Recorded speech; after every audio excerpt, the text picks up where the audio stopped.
Salute, salute, shalom, peace and power to everybody.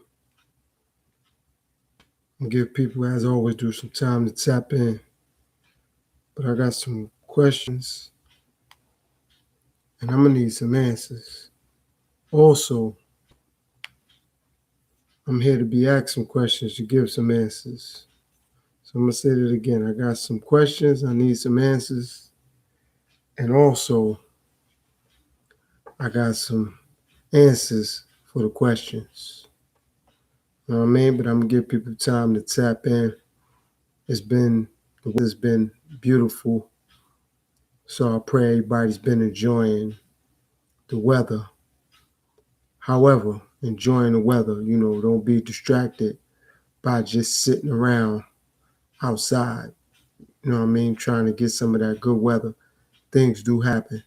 So keep your awareness up. Pay attention to your surroundings. You know what I mean? That's important when you're dealing with this weather. So pay attention to your surroundings. Enjoy the weather though, but just pay attention to your surroundings at all times. Don't be too distracted. You know what I mean? If you are listening to this podcast or you watching anything, try to put your headphones in and just try to listen. If you outside, you gotta keep your awareness up. You know what I mean? That's important. But I'm gonna give some people some time to tap in and check in before I get it in. You know what I mean? That's strategically important. Got to give people some time to check in before I get it in. So they have to come in and be like, what's going on? What's going on? So like I said, I got some questions that I need answers for, and I'm here to be asked questions because I have answers. You know what I mean? So I'm going to do the combination of both. I'm going to reverse it. I'm going to also push questions out that I need some answers to. And I'm going to get some people, if they want to ask some questions, they'll be able to do that. And I'm going to get them some answers. You know what I mean? Nothing, as always, nothing negative. Everything over here is strong, productive, positive. You know what I mean? And that's the energy I'm going to keep. Whoever ain't with it, they know what they could do. You know what I mean? Just that simple. But yeah, I'm going to give it to the 15-minute mark before I go in. Like I said, get some people some time to check in. It says I got 4 people in the building. You know what I mean? So I appreciate it if they would hit the like button. You know what I mean? If you care, share. If you care, share. So that will help. It will help bring other people in. Also, it'll help the video pop up on some other people. And I understand I just got started. So it's like, what am I hitting the like button for?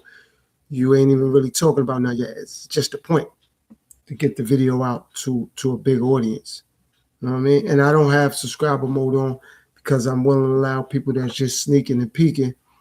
I'm allowing them to, if they want to drop a comment or if they want to say something, I'm giving them the opportunity to do so. So that's why I don't have it on subscriber mode. You know what I mean? Just giving diverse people opportunity to check in and tap in and also say something if that's what they choose to do.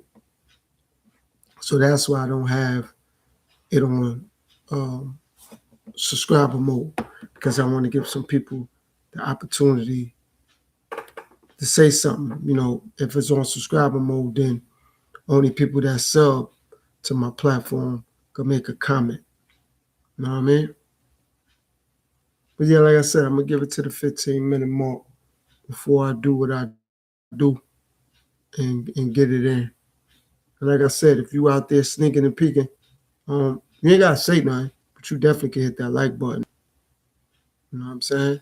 So the video, like I said, could go out to other people and it could pop up in the algorithm and they could check in or tap in and see what's going on. You know what I mean?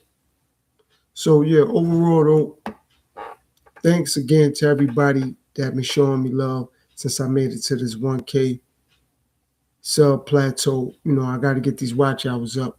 So I'm gonna be doing a lot more lives to get these watch hours up. You know what I mean? And see how this monetize thing work, or this monetization, see how that work. You know what I mean? That's gonna be something new for me, a new milestone. You know what I'm saying? That I'm reaching. So I want to see how I go, see how YouTube pay, and see how I go per view or per watch hour. Because like I said, I'm new to all that, and I had a few people, and salute to those people who have gave me information, who have helped me out with what to look for and how things go when you do get monetized. You know what I mean? So I'm thankful for them people. And again, salute to all the people who have given me the necessary information to let me know what to look for, how to look for it, and what to be aware of once you do get monetized, copyright restrictions, and certain stipulations you gotta abide by. You know what I mean? When you do get monetized, and certain things YouTube be looking for.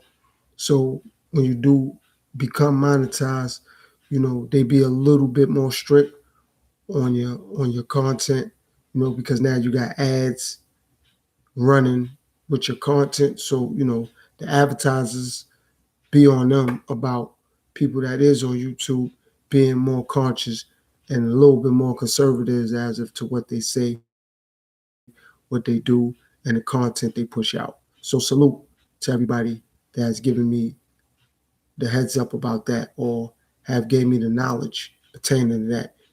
I appreciate it. It's been a handful of people. So off the top of my dome, I can't really think of all the people, but I mean, they see this on the replay or they tap in. You know what I mean? They know who they are. And again, thank you for that. Like, for giving me the necessary info and to tell me what to pay attention to and what to be aware of when it definitely comes to this whole monetization situation. And for me, for some people, they have gotten to this, being able to be monetized within a month, within a week, within a day, within a year. I mean, everything is different for everybody. For me, I appreciate it because this is the only platform that I, promote my podcast on. Like, I don't have Twitch or Rumble or Discord or Instagram or Facebook. So for me, the process is very appreciative, and it's humbling for me because this is the only platform that I'm on. And I do all the promotion, you know what I mean? Outside of those who are considerate enough to share anything that I do. I'm thankful for that. But outside of that, this is the only promotion that I do is on here. You know what I mean? I don't have, like, for instance, like family members. I'm limited with the family that I do talk to, but I'm limited with who shares or who's willing to share far as family go. And I'm not saying they haven't, but from to my understanding, I don't know no family members who have shared any of my podcast videos or any of my uploads or any of my content overall. If they have, I'm unaware of that. And if I find out, I'll definitely thank them for doing that. So like I said, I'm just on YouTube only, not on anything else. So for me, this is huge. This is a huge milestone. So again, me being at the 1K and growing, I appreciate everybody though who have helped me got to this point. You know what I mean? I sent a lot of people text messages via YouTube. I went in their chat, or I went under one of their videos or live stream and thanked them. And it's a lot of people that I haven't heard from in a while. And I know if they ever pop up on my live stream, I definitely let them know that I appreciate them and I want to thank them for helping me get to this point, for all their support, you know what I mean, and giving me information as of to what to do when it comes to this whole live streaming thing. Like, that's highly important for me. So I would definitely let them know, look, I appreciate it, and I appreciate your time, effort, and energy in regards to the whole showing me support and showing me love and tapping in. You know, it's very encouraging, and it motivates me, believe it or not. You know what I mean? To keep coming back. I mean, I'm motivated to do what I do regardless. However, correspondence and people interacting, it helps my motivation. It helps my inspiration. You know what I mean? Whether I have one person, 100 people, whatever the number of people is not the point. The point is people tap in, and it's humbling, and I appreciate it.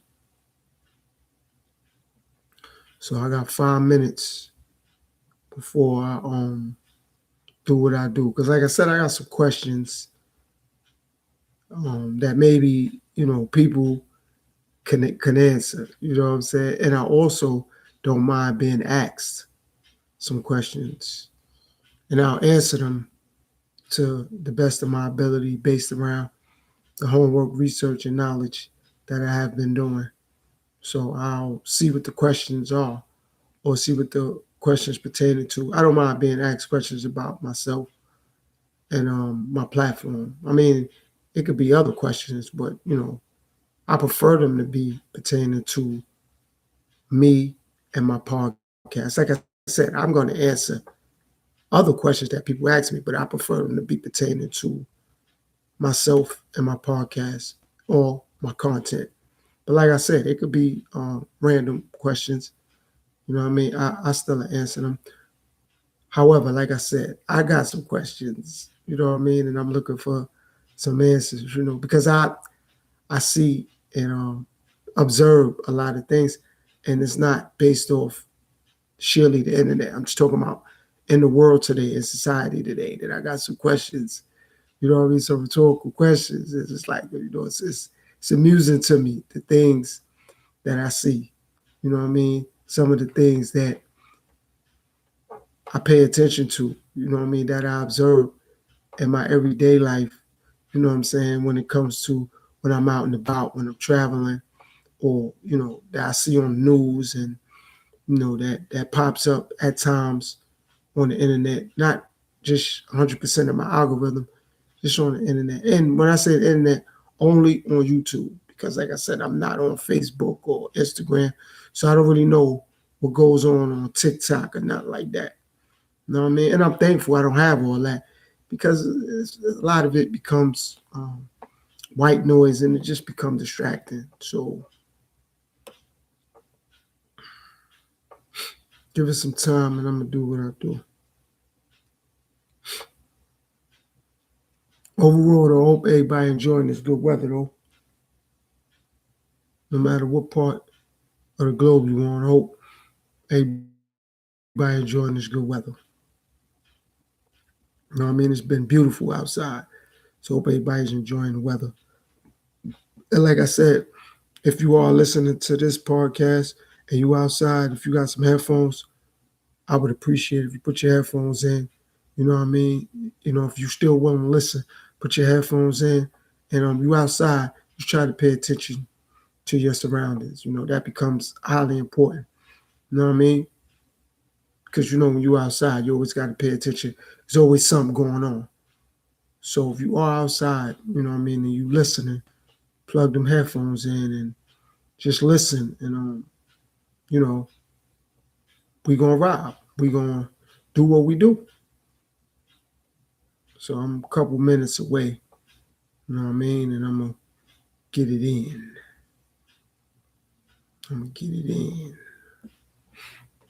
We going to vibe. It's Tuesday Q&A. Tuesday Q&A. So if you care, share. If you care, share. Also, listen to learn and learn to listen. I'm going to say that again. Listen to learn and learn to listen. One more time. Listen to learn and learn to listen. This is Tuesday Q&A. All right, so about 10 seconds away.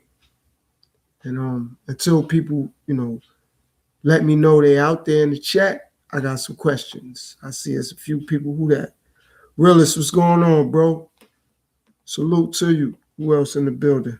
Realist, who else that? Carla, what's going on, sis? What's going on? So this Tuesday Q&A, I'm taking questions and I'm answering them to the best of my ability. I don't mind if they personal questions pertaining to whatever people want to talk about. However, people ask me questions about me, my podcast, and what motivate me to do what I do, what inspired me to do what I do. And I also got some questions, that I'm looking for whoever tap in to answer as well. So one of my first questions is that do people, no matter their situation, money, fame, success, I asked this before, but I'm gonna ask it again. Do people have to earn respect? Is it due, or is this something they have to pay for? So again, privacy or secrecy. People with fame, success, status, or money, singers, hip hop artists, comedians, basketball players, football players, actors, actresses, politicians, just anybody with any sort of fame, success, or status quo. Do they have to earn privacy, or do they have to pay for privacy? Or let me know, for the two people that is in the building right now. Let me know where you guys stand on that. And if the answer is yes, everybody is due privacy, or everybody should be able to have privacy, why are so many people comfortable with reporting on what people do? Definitely people of status, fame, success, or money. Okay. Slap the like button, comment. Thank you, Carla. I appreciate that. Yeah. So, like I said, that's one of the questions. I got a ton of questions, but that's the first one. I want to put out there. Since my brother Willis is out there and my sister Carla's out there, I just want to know where you guys stand on that. And like I said, if the answer is yes, how come then so many people are comfortable with speaking on people with fame, success, status, or money, quick to speak on their situation?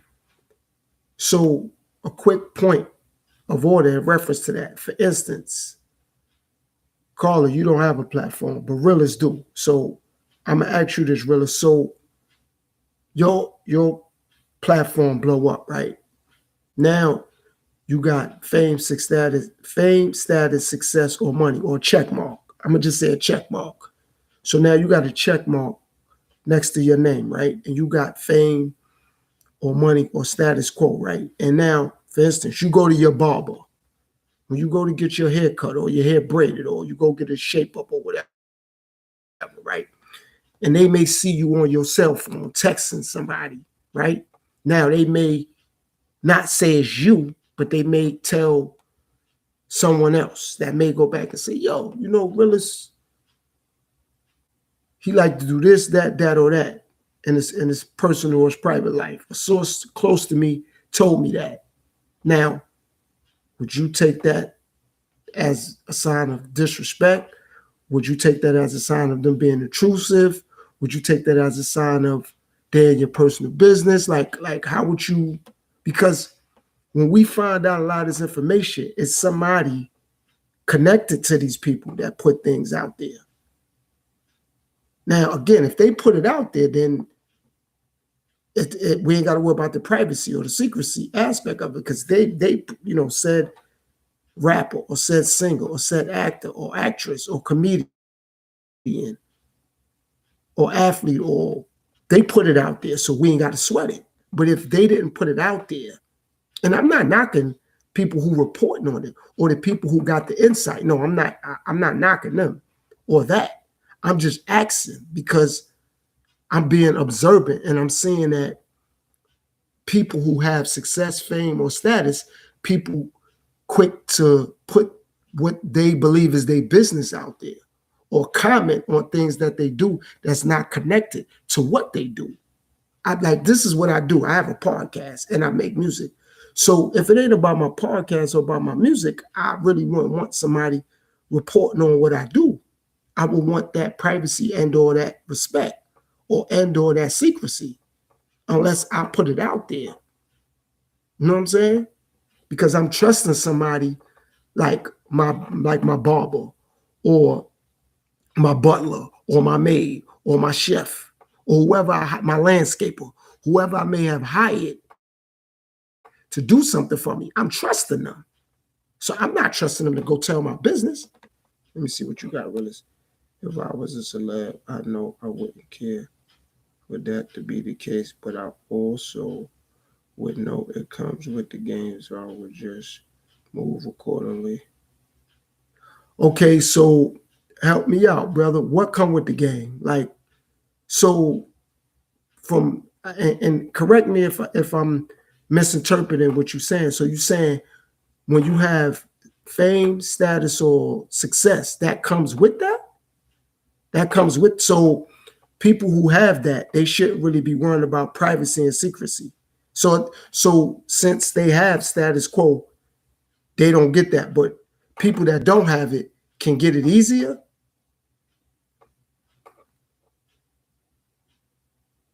Nah, I know what you meant, bro. Nah, you good. I know what you meant. I'm just trying to understand. Like, so you're saying having like professional business exposed. Oh, so you're saying since they have fame, status, or money or whatever, that comes with that life. Interesting. Interesting. Okay, so being a known basketball player or being a known movie star, so it come with it. Okay, so what would be the difference from a regular person? Like what's different? Like what's different about that? Like, so I believe they should have and should be do a little bit more privacy and secrecy due to their fame, status, or success, because they can't just go anywhere they want due to having success, fame, status, or money. They can't just go to a regular restaurant.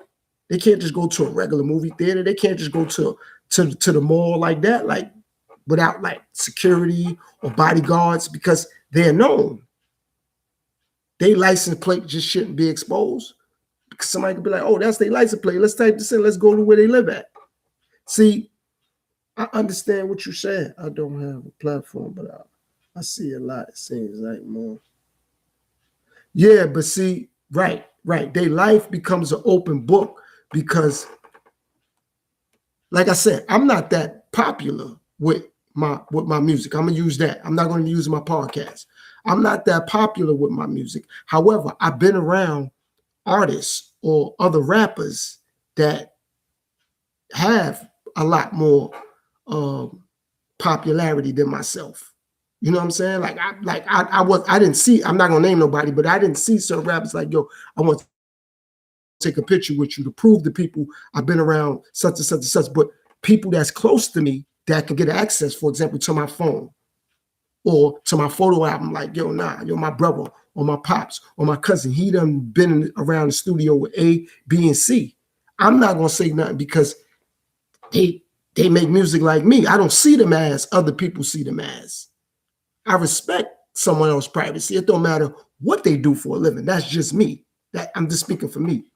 Now, I'm also understanding that a lot of people do it because they don't want to admit. Now, the people who like to do that, they don't want to admit they got them person in such a high regard that they're not looking at that they're doing that. I'm gonna say that again. They're not seeing, they don't believe, they see the person in such high regard, they're not having regard for that person's secrecy or privacy. So I'm gonna go ahead. So a regular person, right? that just have a house or apartment or condo, and they got their window open. Now, would somebody that just looked through their window, would that be invading someone's privacy? Now, if the answer is yes, what would be different from somebody invading a person that got status or success privacy? I'm just using a different reference point, but I'm still going to somebody's privacy or secrecy being invaded. Okay, you said, I don't have a platform, but I see a lot. And it seems like most of their lives are open books. You said, yeah, Carla, on purpose, half of the time. Okay, so, okay, you saying on half of the time, you're saying it's on purpose, Willis. Okay, so again, I'm saying this is my perception of it. I'm not saying this is facts. My perception of it is people see them in high regards. So they're not paying attention to the privacy aspect of it or the secrecy aspect of it. Because I see this a lot with people that don't have status or success or money.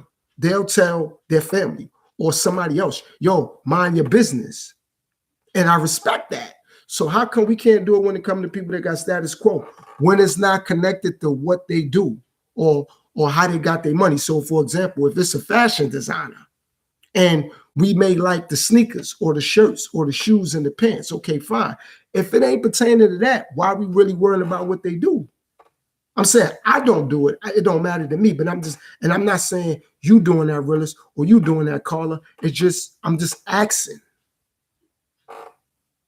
For some reason, folk love to see what celebs do.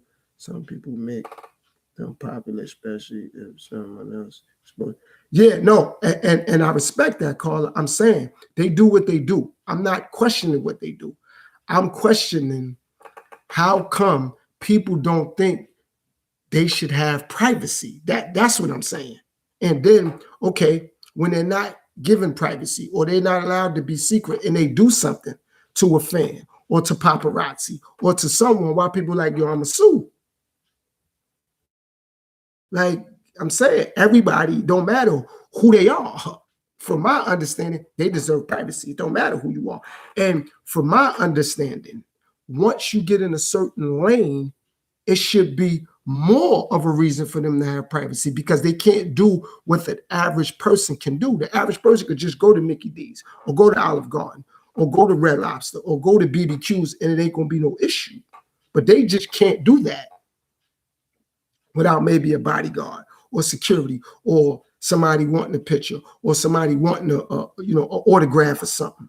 And that may come with the territory, yes, because now they out in public places. But I'm talking about when they in a private place and nobody may know where they go eat dinner at, or when they going shopping with their family, or when they go to a dealership and purchase a car, or when they going to purchase a home. That real estate agent would know that. So now I got money. Why would a real estate agent want to say, yo, such and such, they came to me and brought that house? Or such and such come, they go to my uncle and get their hair cut, or they go to my aunt and get their hair braided. It's like, you don't just get the money.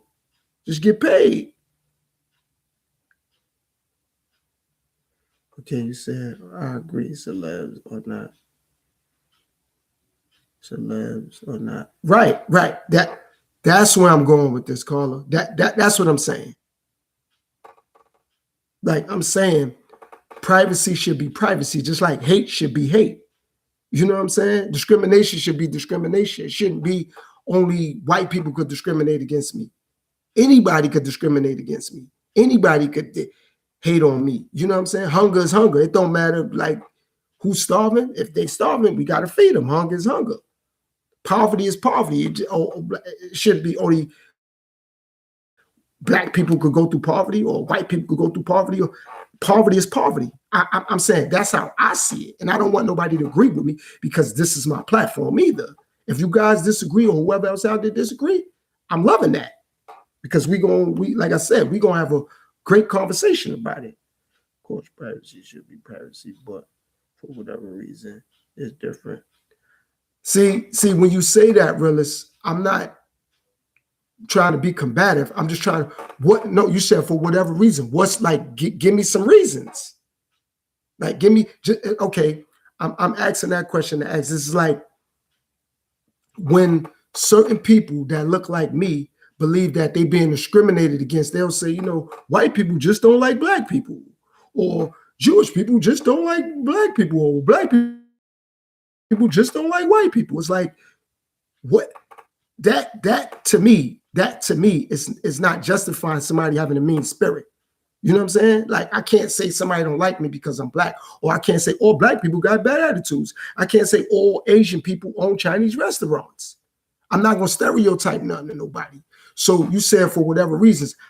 I'm saying what I believe it is that people make them bigger than what they are and who they are. Just because somebody can sing and you like the way they sing, that don't mean you need to be in a private life. Like their music and like the way they sing. Just because you like the way somebody act in a movie, like the way they act. But why you in a personal business? Just because you like the way somebody dribble a basketball or shoot or pass a basketball or throw a football, what that got to do with them, their personal life? It's like somebody having a regular job and now a coworker, right, is always in that person's business. People going not like that. Like I'm saying, why everything I do, you saying something.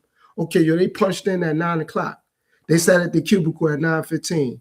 They went on a break at 10:45. They came back at 11:15. And all they doing is talking about what you doing while you at work. People not gonna like that.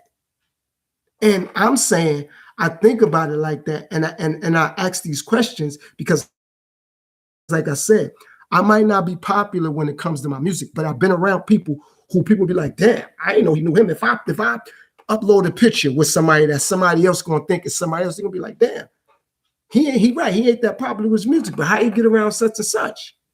See, I understand that because I actually had these conversations with these people. And they like, yo, I respect you, yo. Like, you ain't even on it. Like, you want to take a picture. Like, you ain't really saying that. And I'm like, nah, because I like your music, but that's it. Like, I don't want to know your personal business unless we build a relationship and you telling me. But I'm not going to, for example, snap a pic of you and it's like, now I'm using that for people to give me more attention, or I'm using that for people to want to pick my brain. Yo, what, for example, what that rapper's like, or what that actor's like, or what that comedian's like. It's like, I don't even know them like that to answer those questions. I just got in a situation where I was able to rub shoulders with them.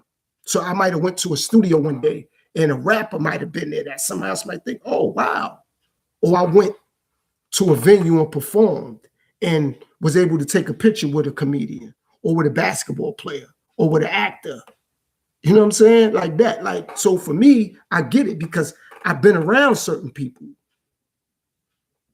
You know what I'm saying? And I understand by them having a conversation, not with me. I ain't gonna say with me, but around me being in the same room with them. And now they start speaking. And it's like, yo, I'm glad people like my music, but I don't get why people want to be in my personal business. And it's like me just sitting there in the room. I'm like, that's interesting. I never really looked at it like that until they said something, even though it wasn't relevant to me, but it made me think. It made me look at it like that. Well, damn, that is kind of true. I know I don't want nobody in my personal business that have nothing to do with why they like me or why they think highly of me or what made me popular. Okay, now what you said, me personally, I could care less, but folks are different. They nosy and interested in what they do. Okay, and I thank you for the feedback. First of all, because others make them bigger than they are. The other have no this, so they capitalize and make money off of them. Okay, right now you saying you saying regular people make money off them, or you saying the people with status quo make money off the fact that people want to be in a business? I just don't want to get that comment confused. People hold private life over people's others had, and it seems. Okay, brother, so I got you. I'm just reading what Carla said. People hold private life that other, and it seems to make the other people more popular and make them extra money. Okay, so, and you know what, Carla? I'm glad you went there. That's how come some people get sued. That's how come some people get cease and desist sent their way, because of what you just said, because people trying to capitalize off someone else's life. And we all a business. Like, people who work, they don't look at it this way, but they're a business. They going to make somebody else some money. But if they don't do what they got to do at that job or at that corporation, they'll be fired or let go. So even though you might not see yourself that way, you still a business. So if you take that energy, not you per se, Carlo, not you, realist, not anybody in general, but if people, let me take that back. People take that same energy and put it into them, they could capitalize for themselves. Like, take the energy and say, you know what, man, I'm gonna put this into my life. That's why I do what I do on my platform. And I'm speaking about my pain. I'm speaking about motivating people based off my experiences. See how I just put out there that I make music and I've rubbed shoulders with certain people. But like I said, I'm not going to put that out there because that's nobody's business but the people that I rub shoulders with. And I don't have to do that to get more people to like me on my platform or to believe me either. I know who I've been around. I know who I rub shoulders with in reference to music making and things I have done and places I have been, cities and or states I've been in. And like I said, I'm asking this question because I've heard people that, quote unquote, got check marks or status quo or success or money.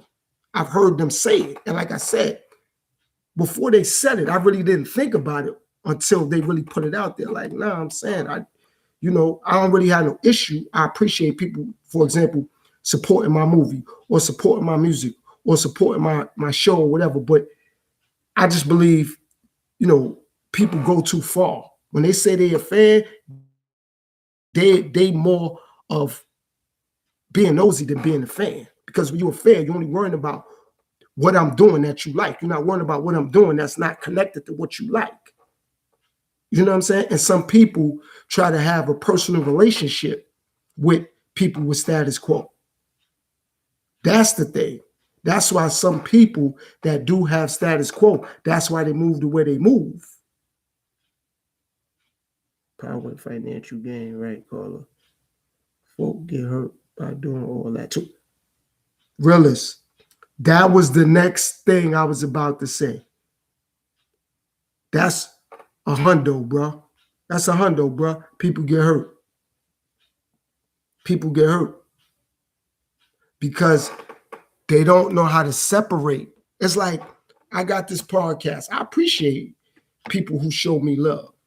But the bigger my podcast get, I wouldn't want somebody now want to get into my personal business because maybe I motivate them to want to do whatever they couldn't do or they wasn't doing or was unable to do. Or they appreciate because I'm bringing something from an educational perspective or whatever it may be. And it not only go the way of people being nosy, it also go the other way. People try to hurt people too. People try to harm people because they become envious and jealous of someone else's success, of someone else's fame, of someone else's money.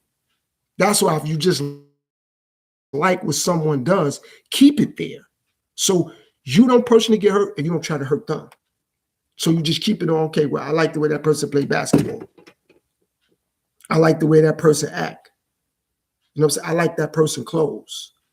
But to take it any further than that, like you said, realist, it's going to end up being something it shouldn't be. You know what I mean? Like, yeah, like I said, I was just about to go there, bro. Literally. Because like I said, I done been around people. And until they said it, like I said, I wasn't on it like that. But until they said it, I really didn't look at it the way they said it. And it wasn't like one person, it was a few people. You know what I mean? And like I said, they wasn't talking to me directly.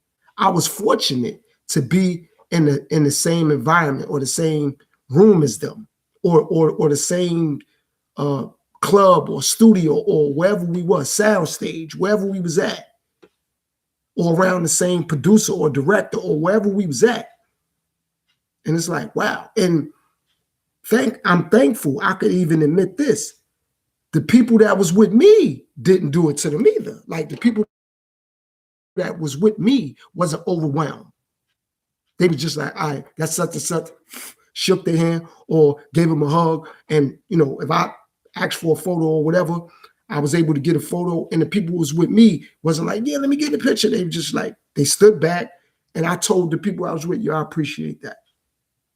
You know what I'm saying? Because now I know if I get back in the same room or the same environment with them, maybe they will open up to me. Maybe they will talk to me. And I'm also admit something else that a lot of people don't pay attention to. When you don't overwhelm them like that, and you are trying to make a move or you are trying to do something, they won't be as selfish as people say celebrities or people with status quo are. Because what you're doing is you're not crowding their personal space when you're around them, and you allowing them to be who they are. So now if you like, you know, if you enter becoming an actor or becoming a rapper or becoming a singer or becoming a model or whatever you're trying to do now, if you do re-interact with them, they'll open up.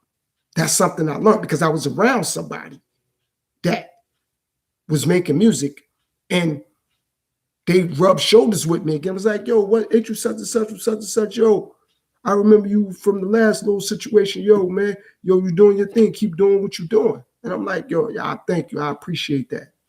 And that showed me they not only remember me, but I'm believing they remember me because I wasn't so overwhelmed with who they was. And I gave them their space. You know what I'm saying? I didn't crowd their space. I wasn't like, yo, I'm in there with such and such and such. And another thing that I was appreciative for, I don't have like Facebook or Instagram or nothing like that. So the pictures or whatever photos I do have, I couldn't flood Instagram or Facebook or nothing with that because I don't have that.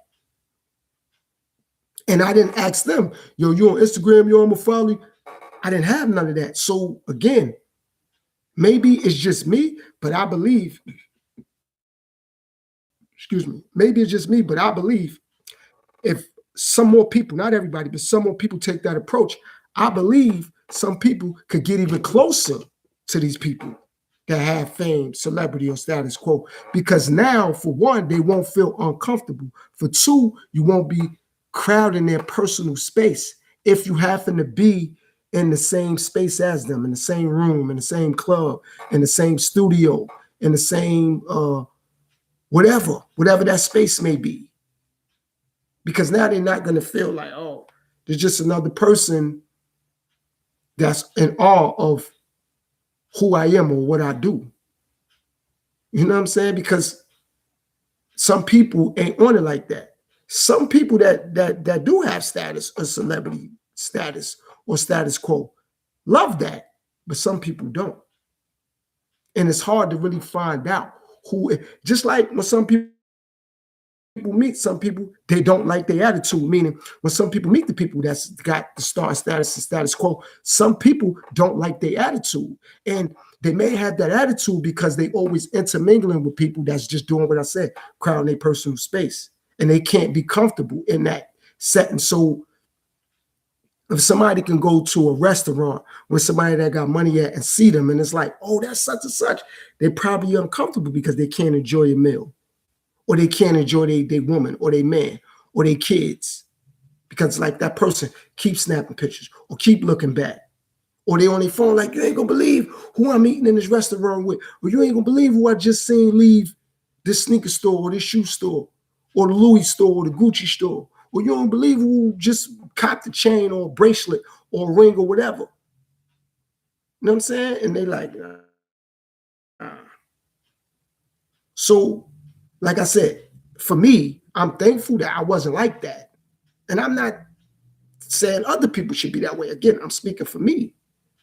You know what I mean? Because I'm thankful that I wasn't on it like that regardless. Before I heard a few people, and I'm not saying I heard 10, 11 people with status quo or check marks or celebrities or people speak with money said, but I heard enough of them. I done interacted with enough of them where I'm like, all right, this is like the third person that said it. So I done been around, for example, somebody that got status quo. Their money might not be up there, but they got status quo. You know what I'm saying? And they name could get them in certain places. You know what I mean? So it's like, oh, damn, they said it too. All right. Then I've been around people with money that might not be that known for a celebrity status quo, but they got money and they could rub shoulders with people that got status quo and or celebrity status because they got money. And they might not have gotten their money from being on TV. They could have got their money from investments. They could have got their money from being behind the scenes, doing videos or producing music or writing music. And everybody don't know that they was the person, for example, that produced that song or wrote that movie or wrote that song. Or, you know, they help that person with their image, like get them to look for the video or get them to look for a movie or their makeup artist or whatever their position may be. Some people may not know that person for doing that. You know what I'm saying? So now they could rub shoulders with people that people think is somebody. You know what I'm saying? So it's like, I done heard them say, like, nah, even though, for example, I'm a makeup artist, it's like, I don't let my family know I do makeup for this actor or this actress or this comedian or this rapper or this singer, because I don't want them now playing me close, thinking they gonna get access to these people. And it's like, interesting. You know what I'm saying? Like, it made me interesting. Like, I respect that. You know what I'm saying? I respect that because they got a point. Because maybe if they expose the fact, yo, I do makeup for this person, they're finna be like, oh, you do? Wow, okay, all right. So, you know, it make, you know, some people look at it like that. Like, oh, you do makeup for this person right here? All right. So now it'll make those family members want to be around. You said it'd be what? It'd be, oh, you said you'll be back. All right, no problem. So I'm just, like I said, I'm just asking. You know what I'm saying? You know, that's one of, like I said, I got a few questions because that's one of the questions I wanted to put out there. You know what I'm saying? Because I want to know that. Is that relevant? Does that matter? And I respect what you said earlier, Carla. Privacy is privacy. And so, like I said, so I have been around or I've came in contact with certain people that do certain things. You know what I'm saying? Like, okay, fine. Even if it ain't like a makeup artist or a beautician, I done came in contact with drivers. Like me having to go to a studio or me, you know, getting a track done or getting some music mixed down or mastered or whatever. And it's like, I got to go to a certain studio. And it's like, I send a driver to pick you up. And now that driver picked me up and they like, yo, you know, I got to go pick up such and such. They letting me know. And I'm like, oh, all right, cool. But they don't see me like eager, like, word? Yo, what they like? It's just like, all right, yo, drive safe, get there safe.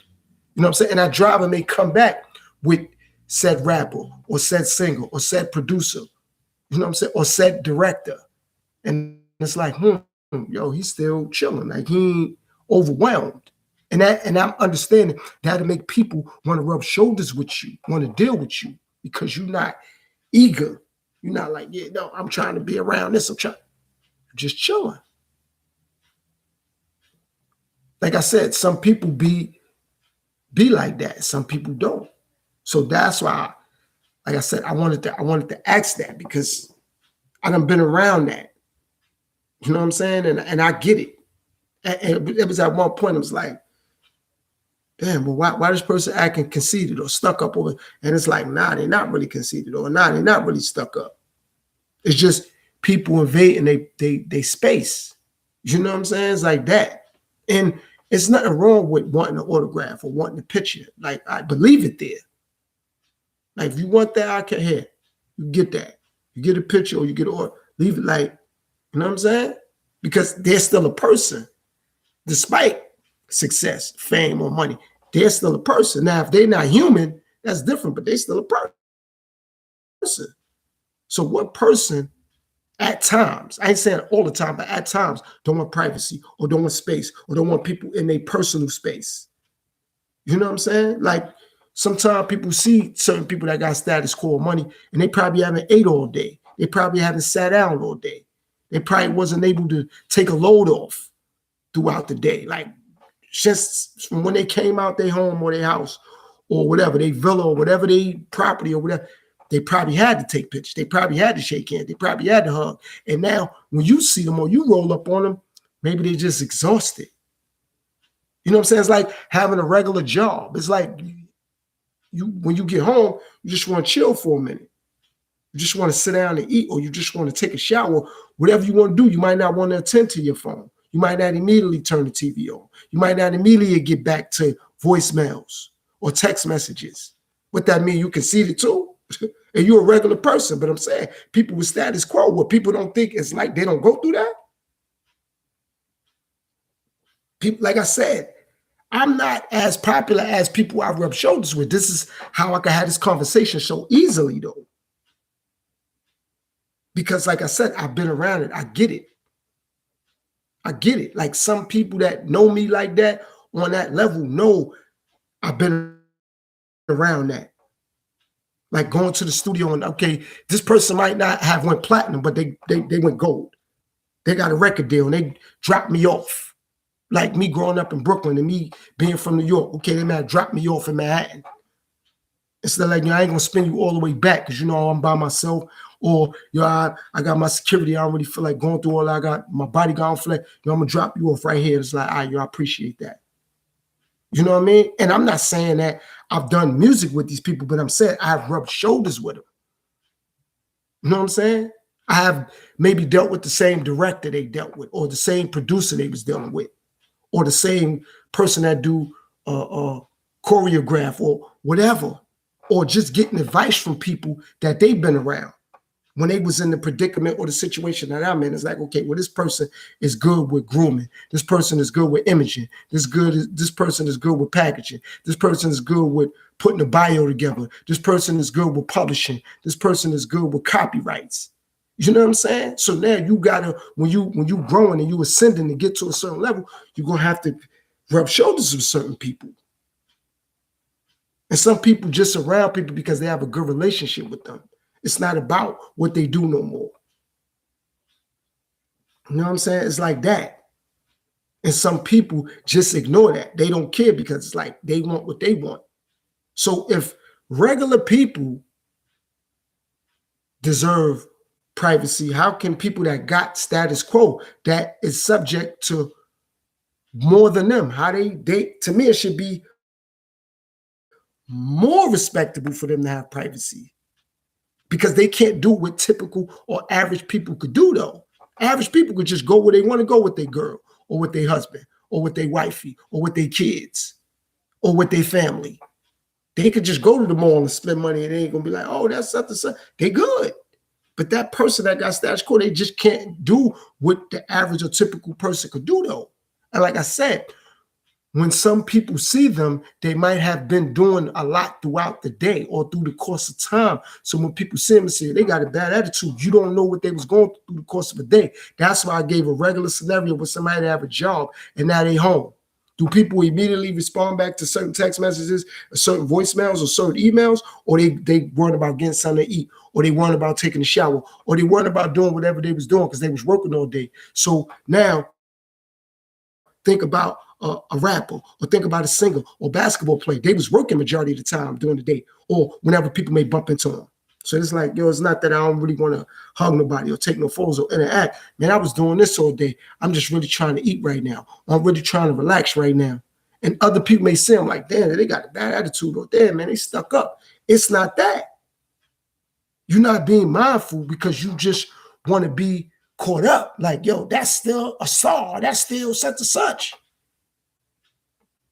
You know what I mean? That's why a lot of those people don't even deal with their own family. That's why we hear a lot of family members come out and say, I'm saying, even though such and such is my uncle, I haven't seen them in 10 years because they know being around family too, it get like that. Like, family don't even, they want to ask you, what's it like working with such and such? What's it like being on the same basketball team with such and such? What's it like being in the movie with such and such? And you're like, I really don't feel like answering none of that. I really don't feel like being bothered with that. I just came to chill with family. I didn't come to do such and such and such and such. But again, we being selfish and not thinking about their situation. That's why I always say on my own platform, I'm mindful of everything and everybody. Because when it get like that, people think other people don't like them. It's not that. It's like, be mindful. That's why I gave a regular scenario with a regular job. It's like that. It's like somebody is running a company. They can't always take the time and talk to every single employee. I know they probably would love to do that. But when you become a president of a company, you can't personally yourself thank every single employee that helped your business grow or flourish to what it is. You got to send some of them notes. You got to fax some of them. You got to send them an email. You got to text some of them. You got to mail them a letter. You can't personally thank everybody. What that mean? You're a bad business owner because you can't do that with every single employee or every single. A lot of people work for Jeff Bezos. Now, I'm going to just use somebody like that. He can't thank every single Amazon worker. He can't. It's impossible. Elon Musk can't thank every single person that helped him sell Teslas. He can't do it. It's impossible. He ain't going to never get no rest. It's impossible. But I know majority of those people, he got people in place to say, yo, make sure you thank them for this, that. And some of those people probably really want to meet Elon Musk or just take a picture with him. But that means Elon Musk or Jeff Bezos is a bad person because they might not never get the opportunity to do that? No. But some people are going to take it like that because they not getting what they deem is worthy of that person's time or that person's energy. Because they got what? Status quo or money or celebrity. So that's why I asked that question. You know what I'm saying? Because like I said, you could catch those people on a good day where it's like, nah, come on, let's take a picture. I've seen that sometimes. It's like people like, nah, I met such and such, they was mad cool. You probably caught them and they probably wasn't overwhelmed. If okay, I'm saying we or our majority of people are regular, natural people, right? And we get overwhelmed. So what about them? They don't get overwhelmed. They don't get overwhelmed with doing whatever they're doing to keep this money coming in. They don't get overwhelmed with people wanting to take pictures, with people wanting hugs, with people wanting autographs, with people wanting to ask them things about what they're doing in their profession. They don't get overwhelmed with that, but regular people do. Regular people have days they don't want to be bothered from dealing with their job or from dealing with whatever came with how they make their money or how they make their living. But a singer don't, but a rapper don't, but a basketball player don't. But a fashion designer don't. Like, come on, like that's just life. That's not personal. It's life. Some people take it personal. Some people get emotional. Oh no, I'm saying because they sing or they rap or they dance or they a model, they be acting funny. It's like, how? How? Like I said, I use the average typical person at a job. We all go through that. We get off work or we get to work like, man, today one of them days, I don't really feel like being bothered. Just because that person still perform whatever they do, they rap, they sing, you know, they play basketball, they play football. They still had to walk the runway if they're a model. They still had to show up to do whatever they did. That don't mean they want to be bothered though. They just showing up because they got to get paid. Or that's a part of whatever they obligated to do contractually. Just like a regular person with a job. I know some days people don't want to, man, I don't feel like putting on this uniform today, but I got to do this to get paid. I really don't feel like playing basketball today, but I got to get paid. I really don't feel like walking down the runway today, but I got to get paid. I really don't feel like throwing this football today, but I got to get paid. I really don't feel like going in front of these people rapping today or singing today, but I got to get paid. It's like we as regular people could say, yo, we love when payday comes. So why do people that got money can't say that? Oh, I get it because they're supposed to be a lot more comfortable because they got money or they got status quo. Nah, they got a life too. They got concerns too. So it's like if they're in a situation and they marry and their wife or their husband gets sick, I mean, sometimes it ain't all right for people to put that information out there though, because that could be overwhelming. That could get the person that's sick more sick because like now the world know. So now they can't even conceal when they're going to the doctor. Meaning the person that they're going to visit in the doctor, not the person that's actually sick because they may not have success or status. So if it's the person with the status or success or the money, their husband or their wife could get sick, and they may not want nobody to know that, because that may be their private time to be like, yo, you know what? I'm gonna just go up to the hospital. I don't want nobody to know nothing. This is my time to pray. This is my time to whatever. And it's like now everybody knows. So it's like, damn, well, how we know that the person that got the status quo not overwhelmed by that? And now the interactions with the fans, the interactions with the fans now may be or may come across as rude, as disrespectful, as selfish, as arrogant, as cocky. Because they may not want to answer no question. They may just be like, yo, at that time, and sometime they can't always make a statement or put out a press release and say, yo, at the time when I seen those particular fans, I was on the way to see my wife or my husband or my son or my daughter or my niece or my nephew or my mom's or my grandmother, and they were sick, and I really didn't have the time. I was just on the way to see them. And that's overwhelming for me. And even though they could sing or they could dance or they're a model or they could play basketball or whatever they could do, they're not a superhero. We may look at them like that, but they're not that. They still need doctors like we need doctors. They still need protection like we need protection. They still need guidance like we need guidance. They still need preparation like we need preparation. You know what I'm saying? They still need what they need like we need it. But we like, oh no, that's such and such basketball player. That's such and such football player. Like, what they mean? If I was them, that's why I dropped that video. If I was you, syndrome. We like to do that a lot. Well, if I had that person's money, I would never. You don't know that.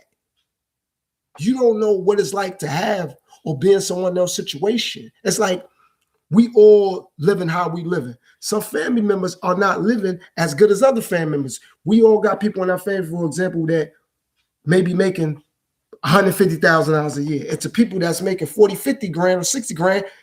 That's money. Somebody making 150 grand. So that particular family member, those particular families might be like, man, I ain't trying to go around my family. Anytime I come through, they think I got money.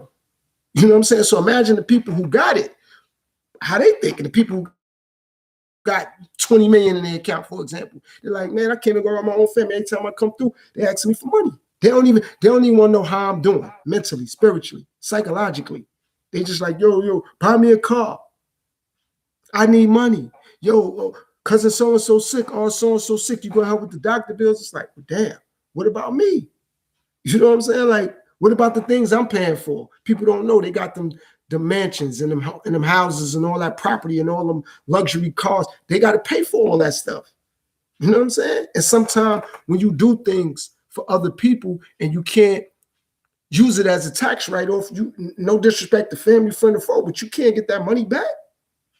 And it's like, that's just money down the drain. And it's not that you don't love your family or you don't love your friends, but let's be realistic. Like I said, it could be a family member in your own family that make $100,000 a year. To people that's making 40, 50, 60 grand, that's money. The person that's getting 150,000, they're like, man, I wish I had that job my uncle got. I wish I had that job my cousin got. I wish I had that job my wife, sister-in-law, whoever got. And we looking at, damn, they make good money. But we don't know the everyday toll and the stress that it takes on them to have to live up to keeping that money coming in. The work they got to put in, and we don't know if it's overwhelming them to keep it going. We just like, man, if I had that, I'll be good. Like, that's why a lot of those people, they unalive themselves, or they be on drugs, and they be going through depression spells and all that, because it's a lot. It's a lot. That's why they ain't meant for everybody. But what majority of people do? Oh, no, I'm saying that's still such and such. They should be. Nah, you can't do that.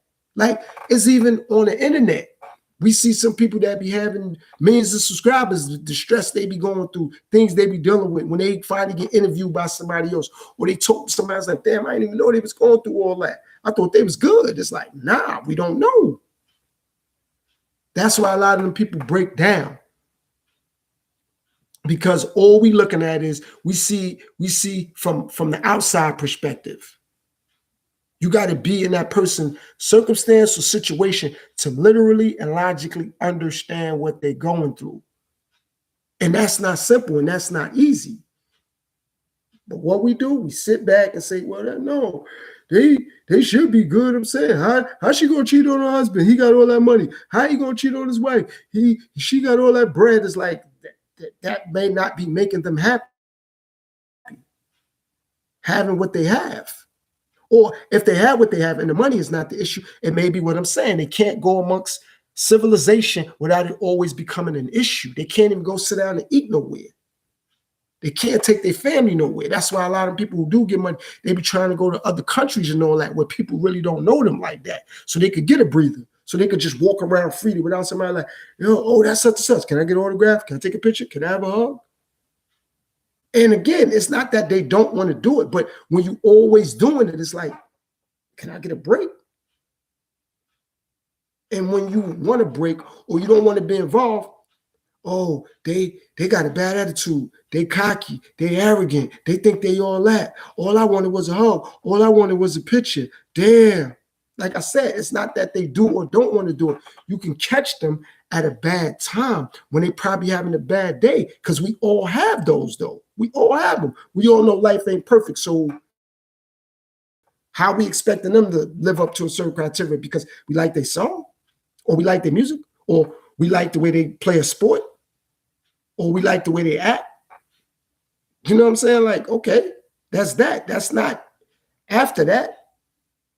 You know what I'm saying? Okay, after the movie go off, now they got a regular life. After the song go off, they got a regular life.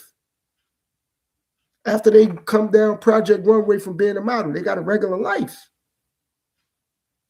So when they get around people that they deem they could trust, because that person that they could trust, that's a stylist or a beautician or a photographer or an accountant or a banker or a lawyer, they appreciating these people, but they also trusting them not to be leaking information. That's why other people be like, well, I didn't find out, but the source told me. Why?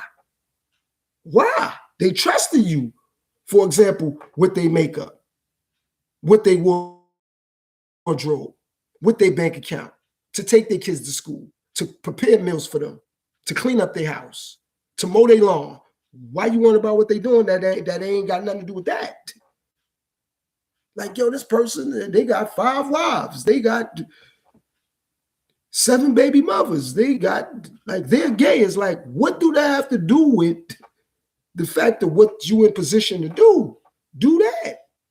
It's like I said, the same thing with a regular person at a regular job. So somebody go to work, they ain't asking on your application your gender. You know what I'm saying? Like, now for the people who come out and say it, that's different. For the people who putting their business out there, null and void that. I'm talking about for the people who ain't saying nothing. And now we do this. Oh, I heard this person like men. Why is that relevant? Why? Now, it should only be relevant if you're not going to watch their movies no more. It should only be relevant if you're not going to listen to their music no more. It should only be relevant if you ain't going to buy their clothes no more. It should only be relevant if you ain't going to, whatever the products that they pushing out there that person consumes. That's the only reason why that should be relevant.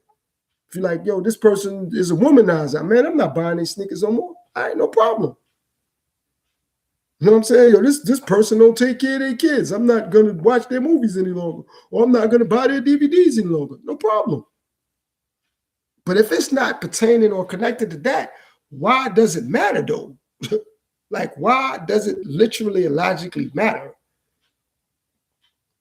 Like, why? Like, it shouldn't matter. Because again, how come regular people then are given a pass? How come? People are people. Some people got more status quo than others. Some people got more money than others. Some people are known more than others. And what that mean? What that mean? That mean, okay, because this person has more money. This person is more known. Like I said, from my perspective, now it should be more of a reason why they're giving that. Because they jeopardize. Things is going on with regular people, meaning people out here can see somebody with a nice phone, they're going to try to hurt them, harm them, rob them and take what they got. So imagine the people that got things going on. They don't really want nobody to know where they be and all that, because now they're subject to whatever that's going to come their way. So it's like, wow, it's like that. It's like we at that point where, oh no, they don't get no respect. They don't get no privacy. I'm gonna report everything they do. It's like, wow, why? And another question that I have pertaining to this is, you get very few people, you get very few people that will question things the way that I'm questioning it. I'm not saying no people don't, but you get very few people that ask the questions that I'm asking. Like I said, I'm only asking because I've actually been around. And what I love about it is when people like myself do it, people be asking, well, who you been around? That's not the point. And once somebody solidify who they've been around, oh, that now I got to give respect. Like, why do I have to expose who I've been around? Because I'm asking something. Like, let's focus on the message. Let's focus on what I'm asking. Oh, you don't really know nobody. You just saying that. It's like, see? Like, why do we have to prove things to people as well? Like, why when real questions come up, people don't really start brainstorming? People really be like, damn, you know what? I didn't really look at it like that. All right. I'm gonna really reconsider that, because I know if it was me, I probably would have a bad day. And some people have bad days and they have meltdowns. That's why people are like, this celebrity did this. And now those same people that saying, I like the music, or I like the way they play sports, or I like this, I like that. And then when they do something to the person, now they get a lawyer, they want to sue. But they're not thinking about that person being overwhelmed, like they could be overwhelmed. See, the difference is with them, when they do something, people go after the money. When regular people do something, you do something to somebody because you're having a bad day, more than likely somebody gonna call the police and you may go to jail. Or you may be paying bail money or something like that. I'm gonna say that again. With them, people gonna go chase the money when they do something, smack phones out of hands, push them out the way or whatever, they gonna sue. But when regular people have bad days and they do something like that, more than likely there's gonna be a conflict. Police gonna be involved, somebody gonna get hurt, something like that. But that's supposed to be more understood than the people who got the fame, status quo, or money. That they constantly got to deal with people though. Regular people that just going to work, you're just dealing with people like mass transit. Or if you're driving home from your job or work or whatever, you're on the road. But they always dealing with it though. They barely getting time away from it and time off from it. Because since they who they are, right? Or they got money or status quo, somebody will always want an autograph. Somebody will always want a picture. Somebody will always want a handshake. And not only that, they deal with other people on business fronts. So outside of if okay, I'm gonna say they're actor. Outside of the movies they in, they got to study the script and all that. They got to get in position for that role. Now they dealing with people on business fronts though. People that want them to advertise their products. More people they got to interact with. And like I said, I understand that, because it don't matter if somebody think I have a huge music career or I'm nobody. I rub shoulders with people though that's in these industries though. That's a fact. I'm not fabricating that. I've done that. So I get that. I get that. Like, okay, this person probably going to do a video shoot, but after the video shoot, now they got to go negotiate a deal with a beverage company or a food company or a clothes company or a shoe company. Or they writing a song for somebody, or they got to do an appearance. So it's like after this video shoot, now they got to do an appearance. Then after that appearance, they got to go to a radio show.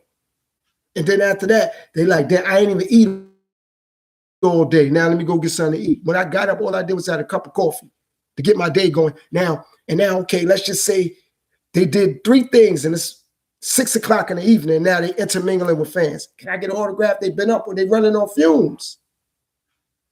They running on fumes.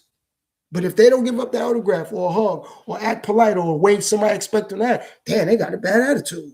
Damn, they cocky. Damn, they arrogant. Damn, they stuck up. It's like, yo, think about it. Put yourself in that predicament. It's not even about just the money for a minute, just doing something all day. And now you got to intermingle with people. And you've been doing whatever you've been doing all day. So you've been working all day. You work for UPS. You've been driving a truck all day, and now you see somebody. They like, yo, drive me to the store, for example. You like, man, I've been driving that truck all day. I ain't trying to drive nowhere. And they're like, damn. Anytime I ask my cousin to drive me to the store, he or she be acting funny. You drive all day for a living. That's what you do. You work for FedEx. You work for UPS. You work for Amazon. You drive all day. Now, when you get home, you're like, now I don't even want to be in no vehicle. But the person that ain't in vehicles all day like you, they think you acting funny. Oh, nah, he acting funny. Damn, he can't even drive me up the block to the store. Damn, he can't drive me to go get my groceries. They drive all day for a living. They don't want to be behind no wheel.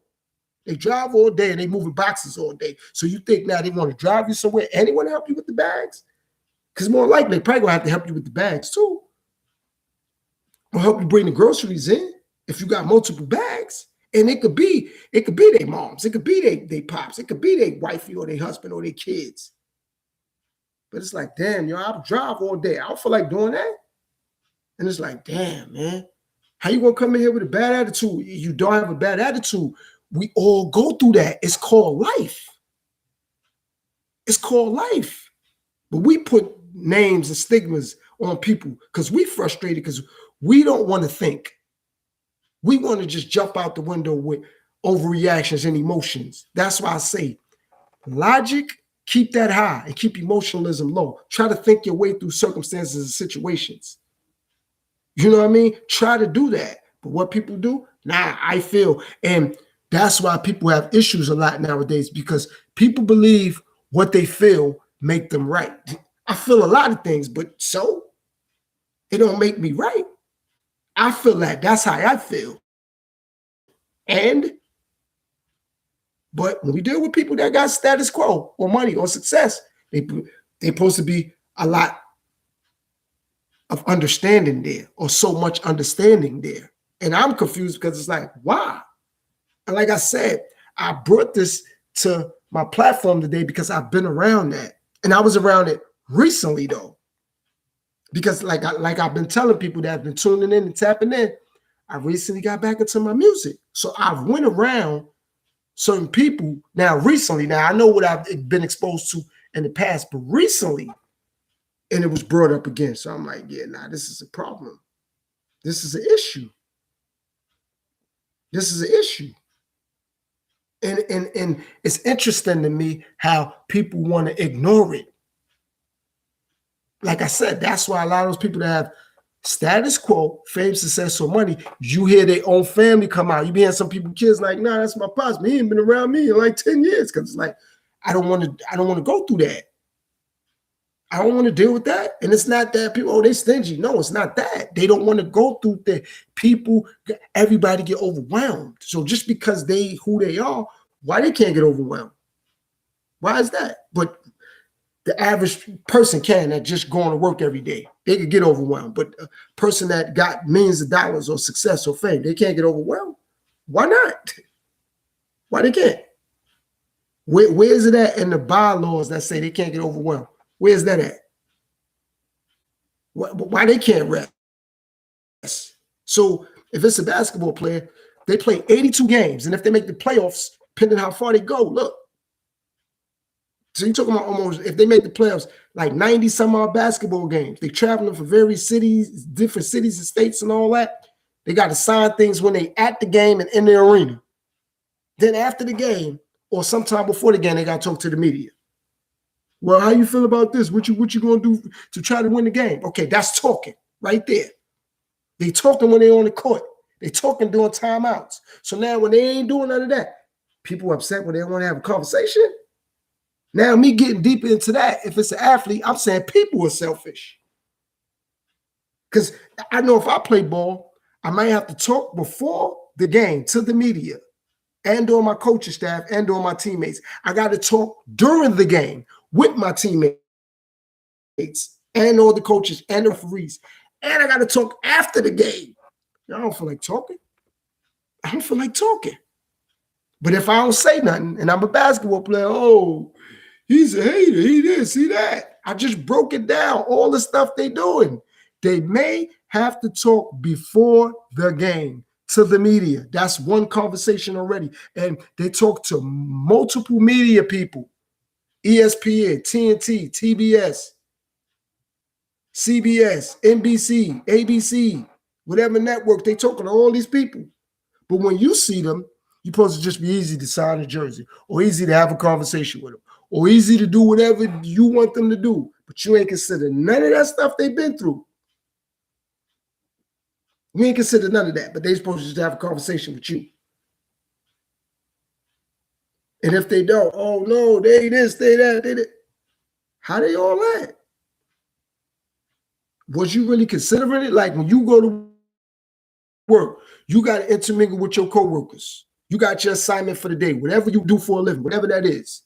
So now I'm gonna get a little deeper with the regular job. So if you're a secretary, you might be on the computer all day, typing all day, and talking on the phone all day. So now when you get home, you know, somebody wants you to talk to them over the phone. You might not want to do that. Somebody probably wants you to be texting them. You probably don't want to do that.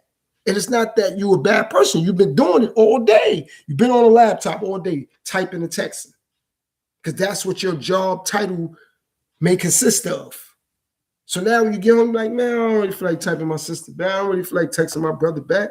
And they're like, yo, I text you, why you ain't saying nothing back? Now, if they really know what you do, why they not considering what you do? Probably why you ain't get back to them. If they know what you do. Now, if they don't know, that's different. But if they know what you do, it's like I said, if you drive, why would you get off work? Why are people feeling some type of way if they know you drive for a living? They know you do that. So if you don't want to drive somewhere, it's like, yo, man, I don't feel like driving. I'm good. How you a bad person, or how you selfish, or how you arrogant, or how you cocky, or how you conceited, or whatever people gonna label you as. You drive for a living. So now that you don't want to drive them nowhere, drop them off for nothing, or pick them up or nothing. Oh no, they foul. Or if you do go to pick somebody up, like, yo, you gotta be there at 4 o'clock on the dot. Yo, I'm tired. Damn, how you gonna rush me? Nah, I've been driving all day. I just want to go in the house and sit down and rest my body and rest my bones. Age ain't got nothing to do with this. That's another thing. People think, oh, they still young. They supposed to have energy. Age ain't got nothing to do with this. We all get overwhelmed. Kids, babies, adults, older people, middle-aged people. Age ain't got nothing to do with this. That's another thing people do to try to bait people in and giving them what they want. Oh, you too young to be tired. What? What? Nah. Oh, yeah, you're a little older. I see why you tired. Nah. Everybody get overwhelmed. Everybody do. This is life. It's life here. So how you ain't overwhelmed with something? But I get it because it's a celebrity status quo. We supposed to just forget it. They don't deserve privacy. They deserve for people to know where their kids go to school, how much money in their bank account, how many cars they got. Like, nah, man. I don't care what I got. I don't want nobody knowing all my business. I don't care how much people like me, look up to me. I'm influenced. I'm a role model. I appreciate all that. But I don't want nobody in my personal. I don't want nobody knowing who my kids is with and, oh, his daughter got, her baby daddy's him and they got 4 kids. Come on. Now it extends now. Okay, fine. Some people could live with just them, but now it extends to their kids. And some of these people, children, aren't in the limelight. For the people, kids who are, they are. But some of these people, kids aren't in the limelight. And people be talking about their kids too. Well, their kids is, God, her baby father's him, and his baby mom's is that. It's like, yo, but damn. Okay, so you went from the athlete or the actor or the rapper or the singer. Now you on their kids? Come on, think about if it was your kids. That's like somebody, okay, a regular person hit the lotto. That's why the lotto got, if you hit the lotto, you could pay X amount of money and keep it secret because they respect it. You got money and status quo. You don't want anybody knowing that. You hit the lotto, you ain't gonna tell all your family members, y'all done hit the lotto for like 20 million. Your family gonna think we rich. We ain't gotta do nothing no more. Your cold cousin so-and-so. Asking 400 grand, he got it. It's like, well, she got it. It's like, what you mean I got that? Nah, I ain't got that. Just because I hit the lotto for 20 million, I ain't, nah. But they gonna think that. So if somebody, an average person hit the lotto and they get 10 million, I ain't gonna even say 100, 10 million, they ain't gonna tell their whole family. They're gonna be limited who they tell. They're gonna be like, man, I ain't telling anybody my business. I don't want anybody asking me for stuff. I don't want people in my business. But when it comes to celebrities, they ain't thinking like that, though. When it comes to people that got money, they ain't thinking like that, though. But if they hit the lottery, they ain't gonna want to tell everybody their business. They ain't gonna want anybody to know. Why? Because the phone ain't gonna stop ringing. People they ain't seen in years, people they ain't heard from, somebody else that got their information. What they gonna do? Give it up. That's what I'm talking about. So it's like if you tell your brother, for example, or your sister, I hit the lottery, I'm gonna give you a little bit of bread. They gonna go back and say something. Why should they do that? You trust in them. That's why you're like, I'm gonna piece you up with this. You don't say nothing. They got to hold that water. So it's like if somebody with status quo, if you somebody beautician, don't say nothing. Hold water. You that person accountant, don't say nothing. You that person stylist, don't say nothing. You that person image consultant, don't say nothing. That's that. Just leave it there. Like I said, I get it. I've been around people that do things for people that have status quo. They're not saying nothing. And their lives are easier because they're not saying that. They still can go back to wherever they living at. And people just be like, nah, that person is a beautician. She do hair, but they don't know she doing such and such and such hair because she ain't say nothing. And that's smart of her. She getting more clients, getting more money, and she ain't saying nothing. And now people ain't in her business, following her when she go to wherever she got to go do their hair. And now you get those people, folks. So let's just say, for example, the person that's a beautician, he or she ain't saying nothing. And now the people that got the money in the status quo, they'll connect you with other people that got money in status quo because you know how to keep secrets. You know how to keep things quiet. And when you learn how to keep things quiet, you can rub shoulders with more people. You can get, as we call it, you could get the bag because now it's like, okay, if you're doing one person hair, now you can do somebody else hair. If you're doing one person makeup, now you can do somebody else makeup because you ain't say nothing. And now they're going to trust you and say, you know what? Yo, this person, I ain't going to lie, they need a stylist too. And I've been working with you, for example, for like the past 2 years and you ain't say nothing yet. So now I know what I'm going to let them know. I'm going to recommend you. And they like, all right, yo, I appreciate that. Because the person ain't saying nothing. But you know what? It's just me. I'm just running my mouth. I don't know what I'm talking about. I live this. I get it. Just because somebody's not a household name don't mean that they're not known within certain industries. Just because they face or their name ain't plastered all over the internet or TV screens don't mean they ain't in the loop. Don't mean they ain't involved. That's another thing about fame and status quo that I respect some people like, nah, I just want to be on the low. I have wrote songs for people. I ain't saying nothing. Like, all right, cool. You know what I'm saying? Like I've helped people with albums, but what point am I proving by putting out who it is? Nah, man, I ain't weak like that. Nobody's gonna get me that upset. Was like, yo, you know what? Let me expose who I know and what I know. For what? For people to say, yo, I didn't know you knew that. My bad. That apology ain't gonna change the fact that I put it out there and they doubted me. Like, let them doubt me, no problem. Let them not believe me, no problem. That I accept that to the day I die. Let people doubt me and let people don't believe me. That's gonna never be a problem. Actually, that's appreciated. I love that.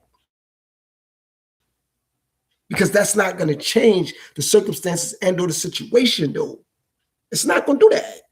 But some people believe that. That's why certain people have been in situations with people and now they're not in a situation no more because they got weak and they said something. It's like, well, damn, how this person was around these people and now they're not around them no more. How this person was down with this group or how this person was doing this and now they ain't got no money or they this because they like, nah, we can't deal with that no more. I can't be saying nothing. Certain things is meant to be kept where it was at. It's like being in a relationship. People ain't sharing everything they do with their significant other. It's like, yo, me and my wife have sex every night. Me and my husband, why would you want to put that out there? Me and my husband have sex every day. That's personal business. Why would you want to leak that? So again, people do it because they don't have nothing going on in their life. They're not leaking it because if they actually respected these people's privacy and these people's position, they would never leak it because they respect that. They like, nah, I ain't leaking that because they respect that person's position.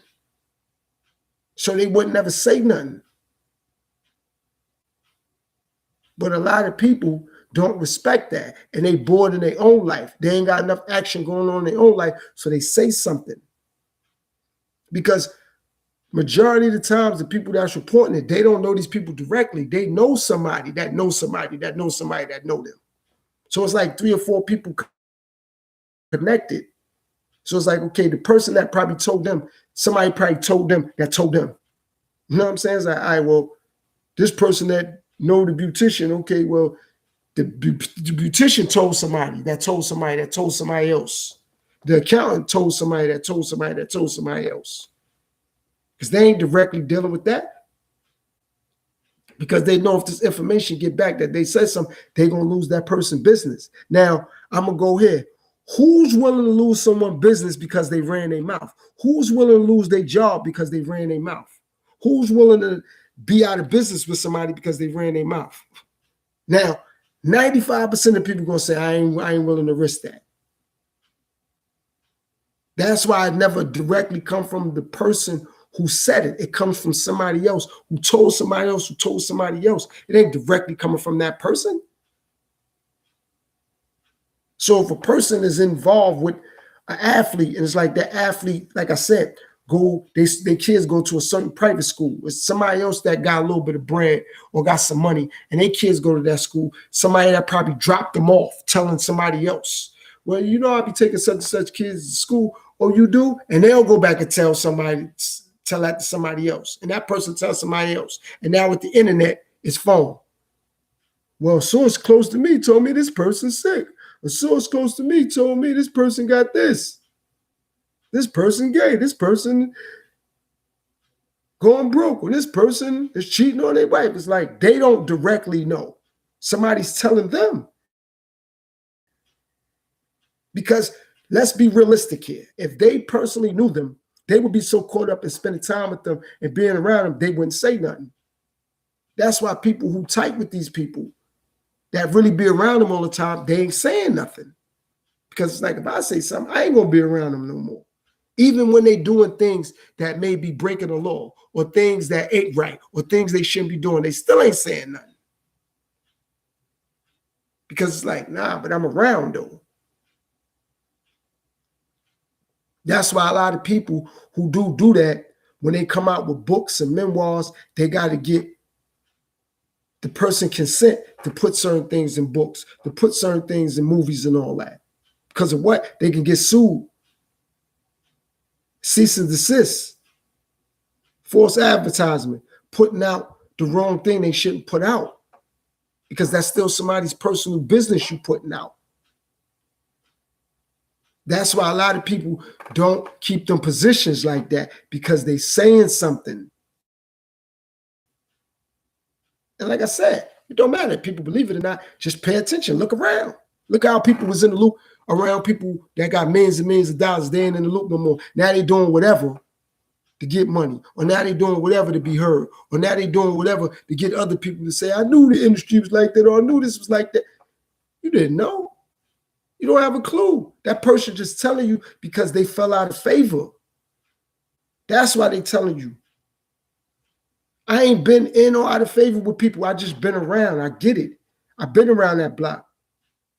See, people think because I'm on this podcast and I'm doing what I'm doing, like, oh, he ain't really nobody. People will be shocked and amazed at things that I could say that I know, but it's no need. What is that? Oh, I get it. I know what it'll do. It'll get the watch hours I'm looking for. Or it'll get people to come in like, oh, yo, he exposing Hollywood, or he exposing the rap game, or he exposing the NBA. Why? From my perspective, I'm coming across as upset, bitter, foolish, angry, and now any opportunity that I'm going to have, I messed it up. And when it's my go for it to happen to me, I can't say nothing. I can't get emotional. I can't feel no way because I said something. So what I'm going to do, I'm gonna do what I do in regards to motivation. What I'm gonna do what I do in regards to inspiration.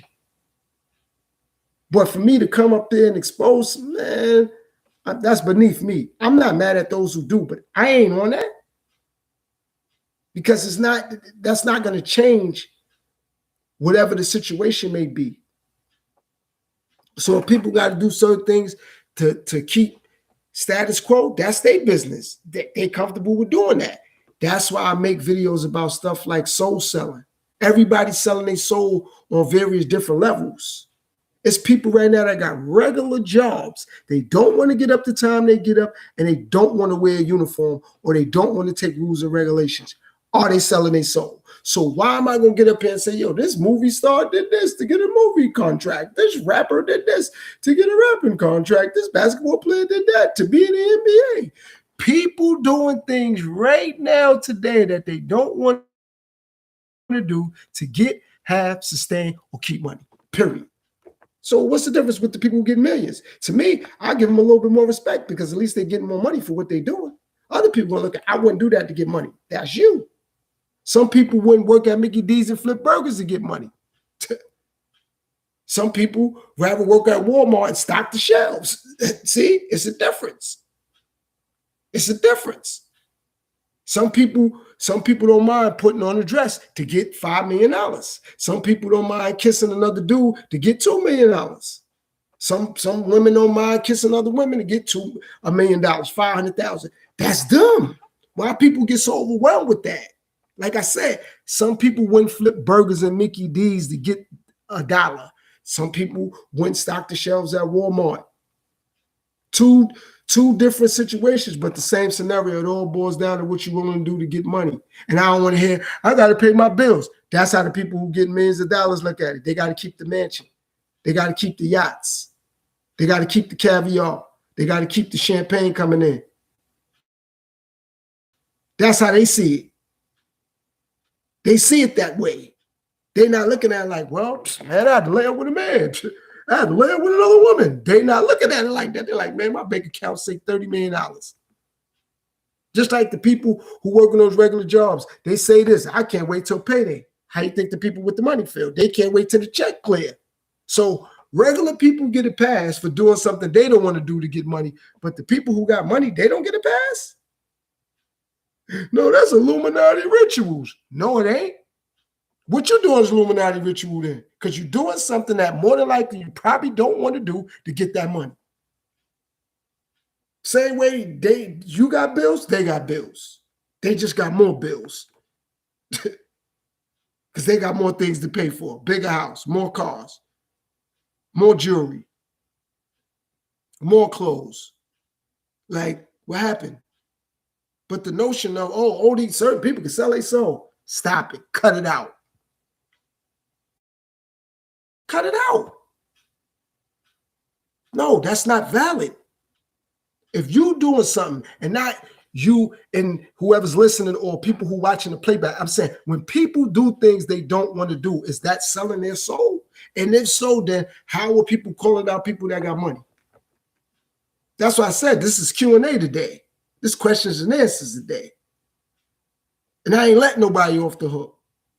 It ain't going to happen. If you working somewhere you don't want to be there, or if you don't mind being there, they probably got you wearing a uniform you don't want to wear, or they probably got you coming in the time you don't want to come in. So fine, even if you want to be there, I'm going to grant you that, but you may not want to wear the uniform. And if you want to wear the uniform and be there, you might not want to come in the time they're telling you to come in. So now what, you selling your soul? I mean, is people selling their soul that's doing that there? Because all this, that's Illuminati ritual. What's Illuminati ritual? The fact that they don't mind doing whatever they're doing to get that money, that's a ritual. They doing whatever they got to do to get it. They don't care. Same way people who doing illegal things, they're doing it. People out here scamming. That's Illuminati ritual too, because they're going to do whatever they got to do to get the money. They don't care who they hurting, who they going to take it from. They don't care if they're wiping out people's accounts. So that's Illuminati ritual too. Knowing it's a repercussion. Everything has a repercussion. They ain't thinking about the repercussion. They thinking about, man, getting that money. They think about getting the money. They don't care about nothing else. But what people like to do? No, man, no, they got to be gay to make millions.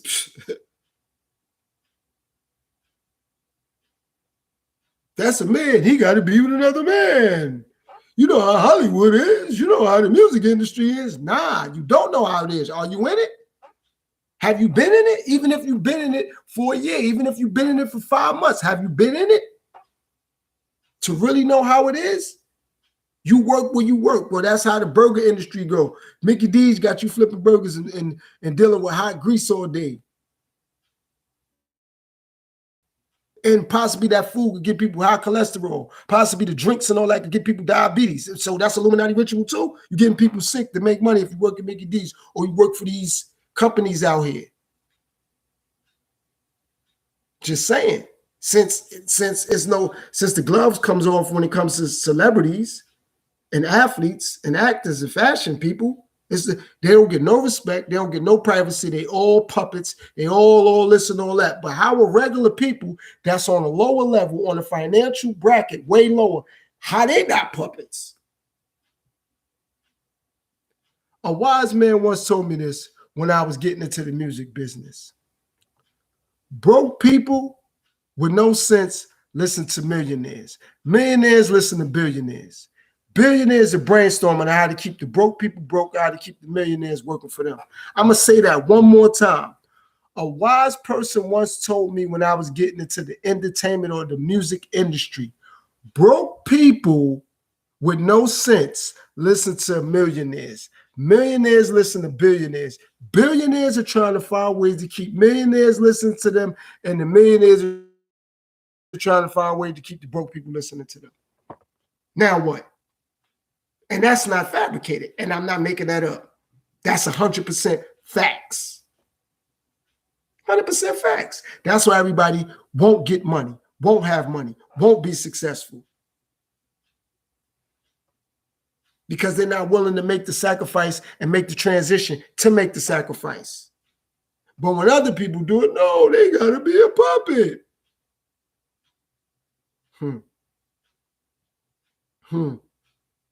Okay. All right. Well, how you going to keep what you got? How you going to pay your bills? How you going to keep your lights on? How you going to pay your water bill? How you going to pay your car note? How you going to buy your car? Everybody got to be compromised to get, keep, or to have money. Except for the people that's literally don't want to deal with it. Everybody that's homeless ain't homeless because they broke, or they homeless because they stupid, or they homeless because they mismanage money. Some people don't want to deal with life no more.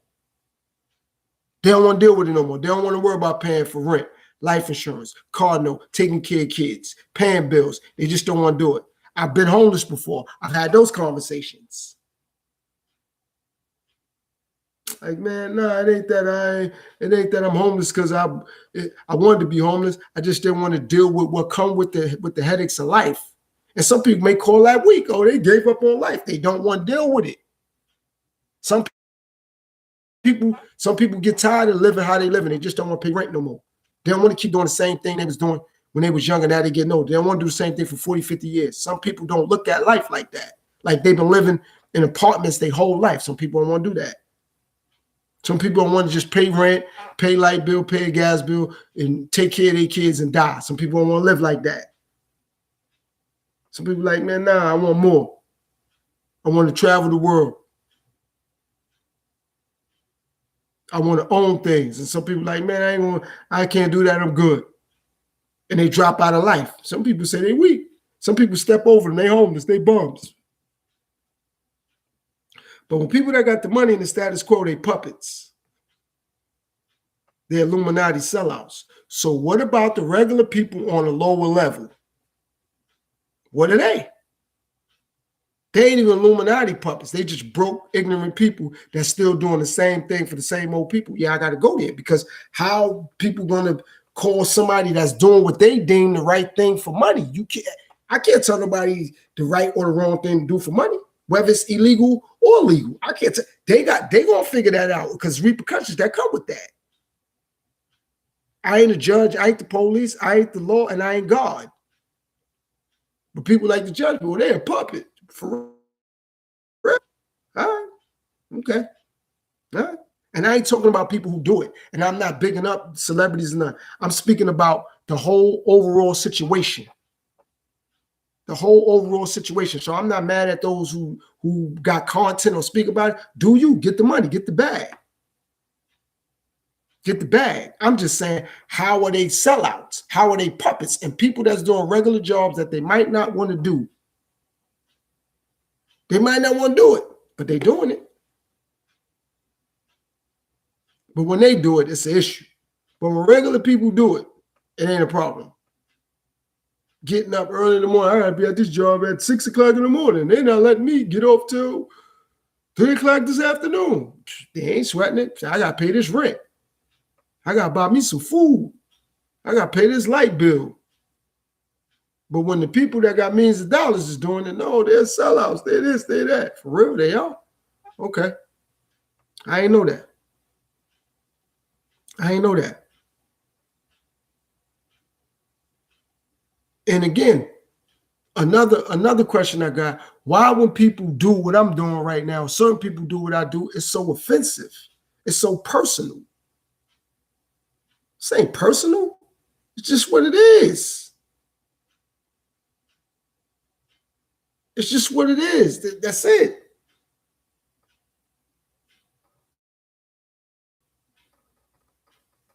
It ain't personal. It is what it is. It is what it's going to be. But the fact of the matter is that when you say something about it, it becomes a problem. No, I'm saying, no, they're Illuminati puppets. What's that? What's an Illuminati puppet? I would love to know. What's that? I would love to know what an Illuminati puppet is, because like I said, it's millions of people in the world that's doing things they don't want to do. It ain't millions of millionaires. It ain't millions of billionaires, but it's millions of people. See, this is what I mean by facts again. Now, this is facts. It's not my opinion. It's not my perspective. It's millions of people that's out here working and doing something they don't want to do to get money. It's not millions of millionaires. It's not millions of billionaires. See, they figured out what I understand. Put myself and my family in a position so we ain't got to worry about it no more.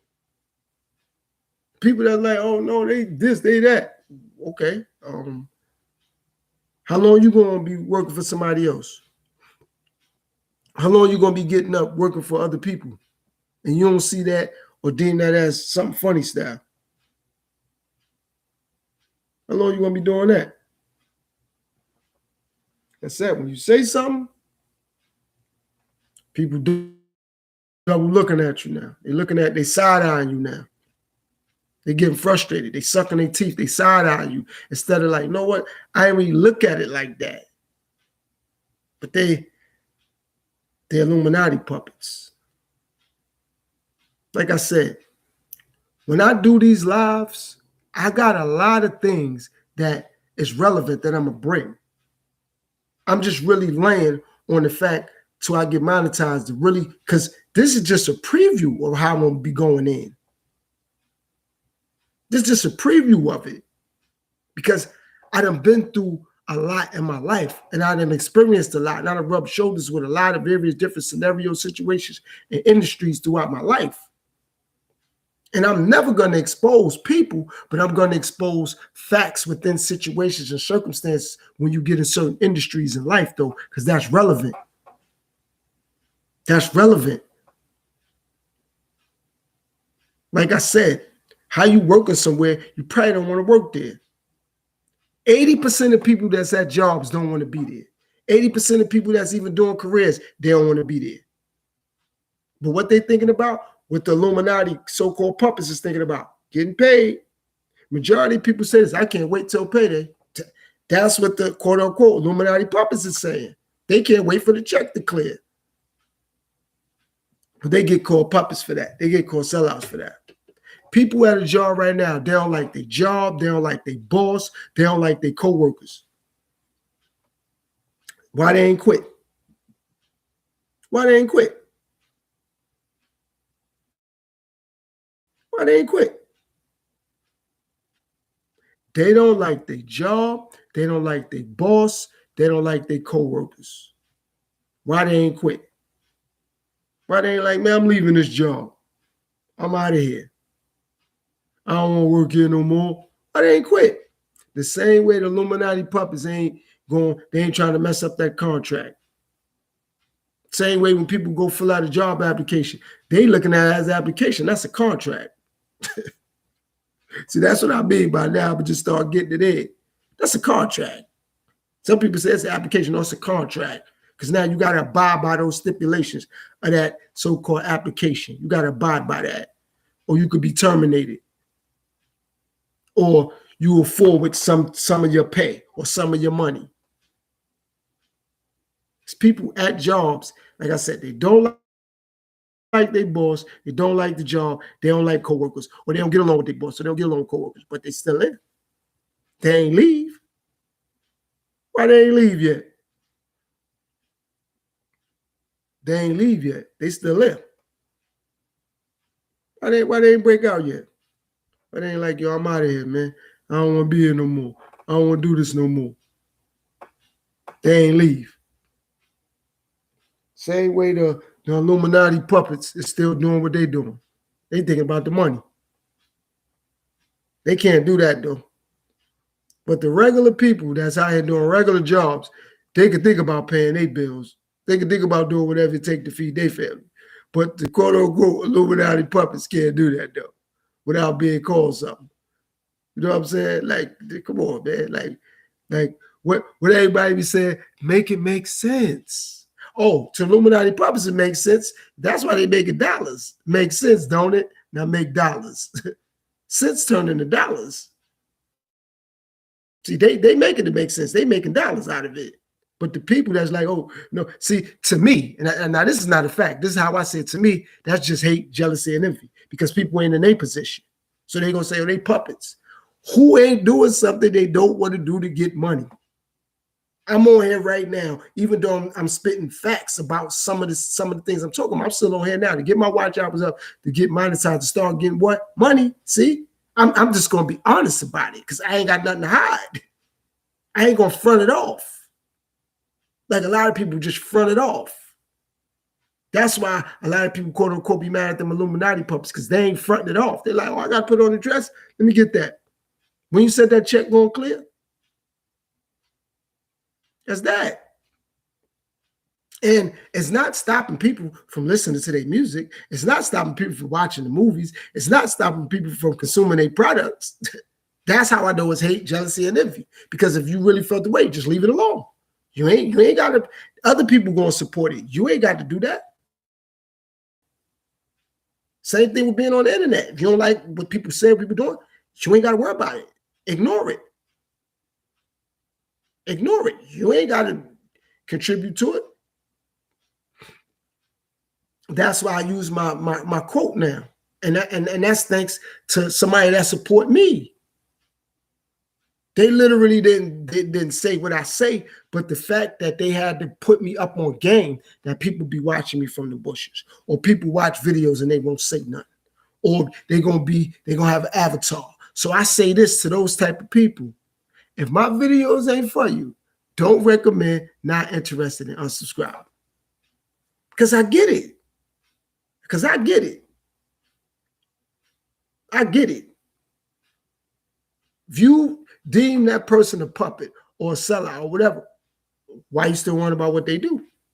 Just don't pay them no mind. And for the other people that is, let them do that.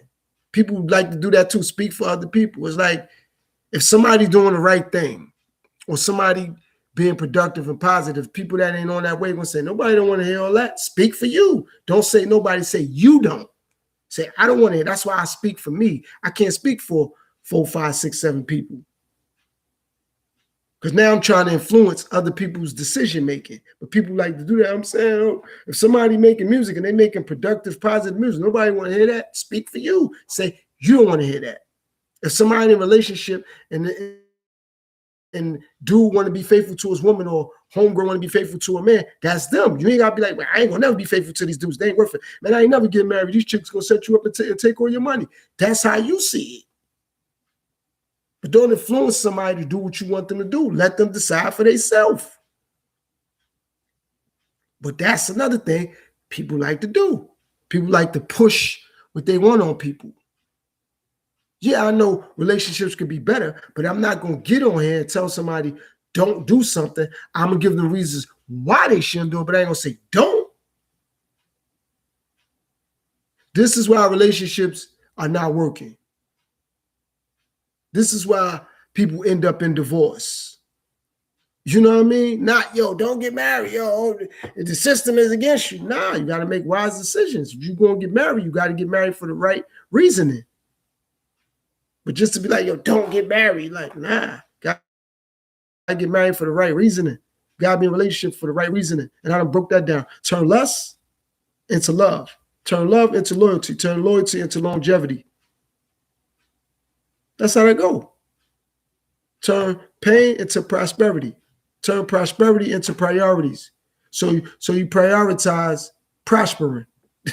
It's simple. I'm going to say it again. You turn pain into prosperity. You turn prosperity into priorities. So you prioritize being prosperous. Easy. Too easy. People make it more difficult than they got to be because they're in their own way, because they worried about, Illuminati puppets. Somebody else's problem, somebody else's car, somebody else's bill, somebody else's man, somebody else's woman. That's why I'm so thankful that God put me by myself for so long in my life. Nobody can make me uncomfortable if they want to pull a rug from under my feet, because I've been outside with no rug. I had to lay in the snow. I had to lay in the rain. I had to lay in the heat. And I'm thankful for it. If I got to do it again, I would. Ain't no problem. Ain't no problem. I'll do it again. Because I really believe in God. I say I come full circle because God never give me nothing I'm unable to handle. That's why I don't have religion, because I can't handle that. I could always handle what God gonna send my way, though. I can't handle religion. Believe in this, believe in that. Don't eat this, don't drink that, don't do this, don't do that. Damn. I might just listen to God then. Instead of listening to what comes with religion, just listen to God. That's it. But if I get a religion now, I can't do this, can't do that, can't do this, can't eat this, can't eat that, can't sleep here, can't sleep there, can't do this. I'm done. I'm just listening to God. And if I defy God, that's between me and God. That's it. But why I gotta listen to a man or a woman telling me, don't, no, who in the iron all day? I don't want to hear that. And I'm not mad at it. I just don't want to hear it. Ain't nothing to be mad at. It's something to be thankful for. It's something to be humble for. It's something to stay focused for. Like I said, I'm going to come all the way from the bottom of the ocean and make it to the top of the mountain. I know the water going to be cold. I know there's going to be sharks, whales, all that. Alligators, crocodiles, all that can live in various different water. I get that. I can't sweat that. I got to come from the bottom of that and make it to the top of the mountain. When I start climbing the mountain, I can't look down.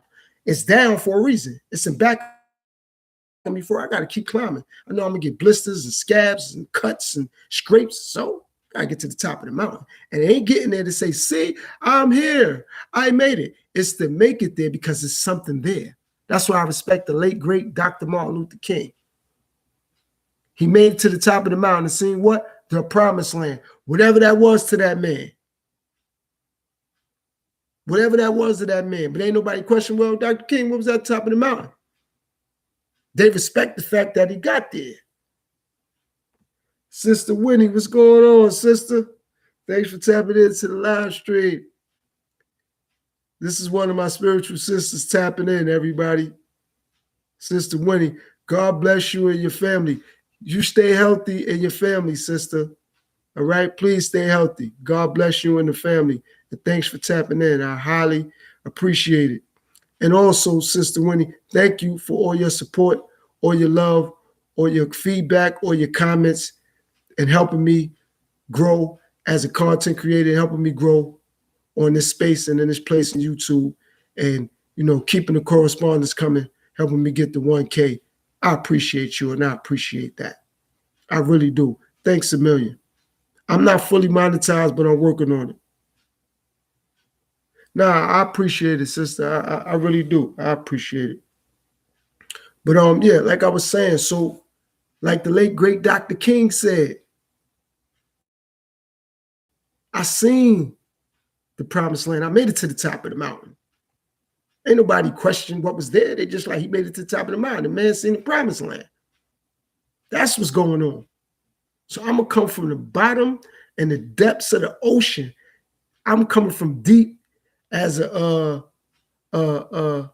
what's that? A submarine. I'm gonna come from way in the bottom of the ocean where the submarines could go and make it way to the top of the mountain. But not to say that I'm there, because I got to go through the experience. That's why. So I could be taught.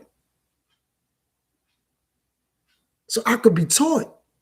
Because, see, one thing that I appreciate about education, unlike entertainment, education and knowledge is infinite. Entertainment stops. The game is over after the fourth quarter, or the baseball game is over after 9 innings, or the tennis match is over when the time runs out. The CD stop or the music stop when you press stop on that. Knowledge keep going. It keep coming. Education keep coming. That's why I appreciate it. That's why I'm humbled by it. That's why I'm thankful for it, because it keep coming. It don't stop. What you got for me, sister? Let me see what my sister got for me. What you got, sister? Let me see. What you got, sister? You said, what religion are you? Nah, sister, I'm spiritual. I'm spiritual. I was just talking about that before you tapped in. I was saying that I don't do the religion thing because, from my perspective, it separates people. And I just want to believe in God. And me having religion, it's all these guidelines and stipulations. And one thing I love about God, it's no guidelines and stipulations as long as you believe in God. God said, don't put nobody before him. Always believe in God.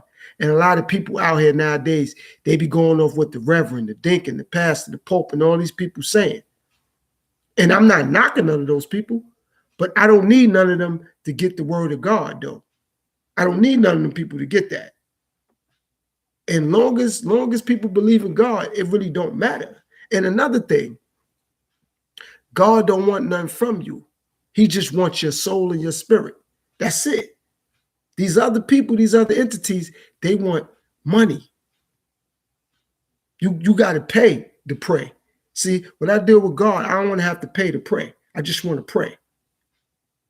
I just want to pray. See, I believe in God. Whatever you tell me the name of your God is, I'm going to accept that, but I'm not going to challenge it. I'm not going to say, well, since you read the Quran, God is not really called Allah. Since you read the Kabbalah, God is, I'm not going to do that. I'm not going to do the God is not really Jehovah. I'm not going to do none of that. You believe in God. God, the only person that can determine if you really believe in God. Nobody else could do that. But what do? People question that. No, if you're not a Christian, you don't really believe. If you're a Baptist, you're not really into deep. If you're a Pentecostal, you're this. This is why it's war throughout the world. Because one group of people believe in God, it's just called another name. Another people believe in God, it's just called another name.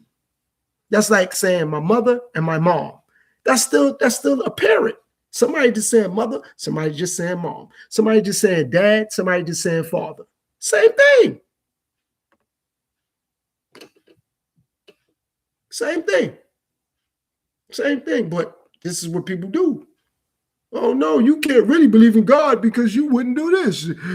You can't really believe in Christ because you're doing this. Like, how you going to tell me what I believe in? Like, are you going, what? No, it's God over everything. God, G-O-D, greatness on display. God displays greatness every day. See, the thing about God that's real, that I always say in my pre-recorded videos and on my platform, God don't take time off. We do. We do. We take time off. God is always dedicated. God is always preparated. We not. God ain't tempted by the world, but the world will get tempted by God. See, I appreciate that. See, these are the things that I appreciate. And I know God is, see, this side of God is real. No human being ever, before me, after me, or during me, created the sun that shine and project rays and give light to the beautiful planet that God created called Earth. People would not be able to create the Earth, because if they did, they would have destroyed it by now. I'm going to say that again. If people really created the Earth, they would have been destroyed by now out of being frustrated. See, that's how I know God is real. God created the sun. God created the earth. God created the ocean. Now, mankind may have put those things in place. I'm not going to run from that. I'm not going to run from that. But God created it. God created animals. Mankind may have put animals in the places that they are, but God created them. See, that's why I don't do religion, because religion don't give people jewels like that. They just say, pay me and I'm going to read a few scriptures and I'm going to convince you that people worship the devil. And that's just a fear tactic to get you to really believe in what they're saying. I ain't got to put fear in nobody, because I believe in God, and God is light. Bottom line. That's it. You believe in God, then you believe in light, meaning you can see clearly. That's the light I'm talking about. You can see clearly. And I thank God for that every day, all the time. That's why I don't do holidays. Every time I eat as Thanksgiving, because everything I eat is a feast. I could eat a bag of chips. That's a feast. I could drink a bottle of water. That's a feast. You talking to me right now, other people talking to me in the chat, that's a gift. So that's Christmas, because it's a gift for you to talk to me. See, I got this. A lot of people be on here lying and playing. I ain't got time to do it, or I wouldn't be on here.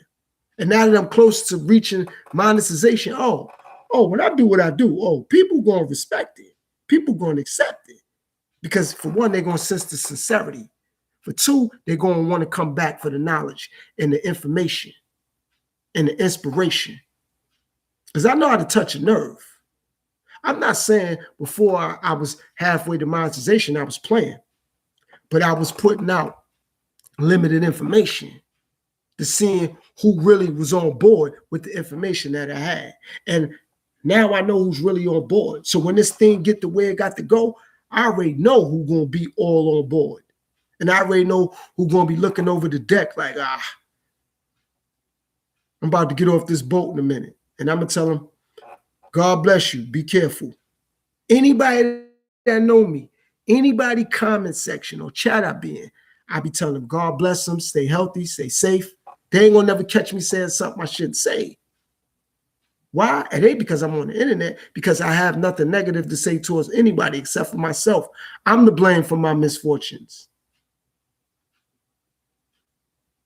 So if something ain't right, it's my fault. It ain't my mom, my dad, family, it's me. And I thank God, because I got the light in my life I could see. What you saying, sister? You see, God is real. I just got a word from the scripture verses. So you believe in God, but you don't have religion. I'm a Christian, man. Yeah, again, when I was younger, right? I was dealing with all religions. I'm talking about from like a young age till I got to like my 30s, right? I started out, I was dealing with being a Baptist, right? I used to study catechisms and all that. I don't know if you know about, Baptist, and then I was into, my family was Christians. I had, so like my father and the family was like Baptist. Then, I was started to be dealing with religion with my mom's in the family. They was Christians, some of them. Then I had some family members who was Jehovah's Witnesses. Then I had some who was like Pentecostal. Then when I got incarcerated, I started studying the Quran, and I was around the Muslims and the Israelites and the 5%ers. So that's why when I tell people I have my hand in various different religions, I ain't just saying it to say it. So I had my hand in all those various different religions. And they wasn't for me because I started to see that it was more of a control thing. Like they wanted to control how you think, what you eat, what you could do, who you could do it with, who you could do it around. And it's like, you know what? I'd rather just listen to the word of God. Because at least if I listen to the word of God, I could directly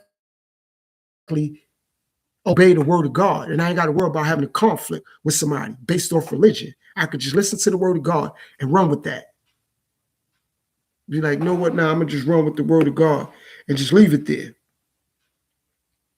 and not have to think back. Like, I ain't even got to do it. I'll be okay, and that's something for me that I truly appreciate. Like I ain't got to worry about it. Like I could come back and say, you know what? Now I'm gonna just the word of God. So that's for me. For me, that's all it's about. It's not about nothing else. Just the word of God. Again, I don't knock people's religion. I don't knock people what they believe in. Please, I want them to believe in whatever they believe in. But I don't knock if someone is a Christian or Muslim or an atheist or a Pentecostal or a Baptist or a Catholic or a Buddhist or Methodist. Like I don't knock none of that. I'm just saying for me, it just separates me from other people. See, I want to be able to hear the word of God from various different perspectives. But if I restrict myself to one religion, I won't be able to do that, because now if I restrict myself to one religion, that other religion gonna say, well, you can't listen to them. And it's like, what? Knowledge is infinite. I want to learn. So if I don't have a religion, I can't be limited with what I can learn. It's plenty ways that solve math problems. So for example, if I ask you, if I say, Winnie, how I could get 10, you may tell me 8 plus 2. But that's not the only way. It's 9 plus 1, it's 5 plus 5, it's 6 plus 4, it's 7 plus 3. Look at all the ways I came up to get 10. So what you got now? You said, well, why are you in the dark all along? No, I got lights, but my lights are not that bright. I have lighting that I use, and that's why I got my sunglasses on, because I don't really want the lights to be too bright and it start affecting my eyes. And honestly, I like being like this to myself alone. You know what I mean? Because the more I'm to myself and alone, the more deeper I could get into thought. And I don't let nothing distract my thought. And even though my television may be on, it's on, but it's just dark with on, because I'm not paying that much attention to it. So I don't really need the light from that. So, but yeah, I don't knock anyone's religion. I stay to myself and come to my platform, and do what I do. I mean, I'm a good guy. I ain't really a nice one. I'm gonna say that. I'm a good guy though, because being nice, like, people don't respect that. People don't like nice people. They like upfront, strong, compassionate people. And I'm upfront and I'm strong and I'm compassionate. So at times when I may get loud, it's not out of ignorance or selfishness or stupidity. It's out of compassion. I'm a very compassionate person. However, though, I like to be me all the time, and I'm going to be me all the time. Other people are taken, so I don't want to substitute being me for being other people. Everybody else is taken, so I'm thankful when people like to be themselves. That's just me. I like to be myself all the time, and I know it's going to make certain people uncomfortable, but I'm not worried about that. I can't worry about that. I got to worry about me doing what's best for my spirit and my mental health. And that's all that's relevant to me. I'm never going to disrespect myself or disrespect others, but I got to do what works for me and for my mental health. So now you asked me a question, so I got a couple questions. So, and you don't have to tell me exactly where, but like, are you on the East Coast, West Coast, like down south, Pacific time? Like what? Like I said, you don't have to give me exactly city and or state, but like where you from? East Coast, West Coast, another country? Like what? Pacific time? Like,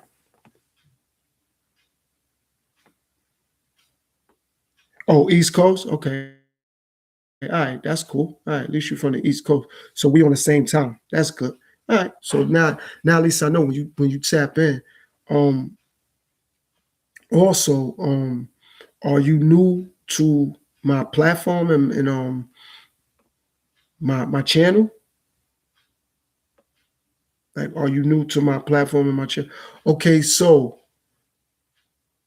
do yourself a real favor though, so you can understand my plight and my journey when you get an opportunity. It don't have to be tonight, tomorrow, but whenever you get some free time, you go back on some of my older videos and check out some of my content so you can understand me and my platform a little bit better. You know what I mean? So when you do ask me questions or you want to know certain things, you understand why I say what I say and why I do what I do. You know what I mean? So you don't have to be confused, because a lot of times when people get on the internet and we get in these spaces, we really don't totally understand why people saying what they're saying and people doing what they're doing. Some people call it ranting and some people call it raving or being upset. And they don't give themselves the opportunity of going back and reviewing people's situation.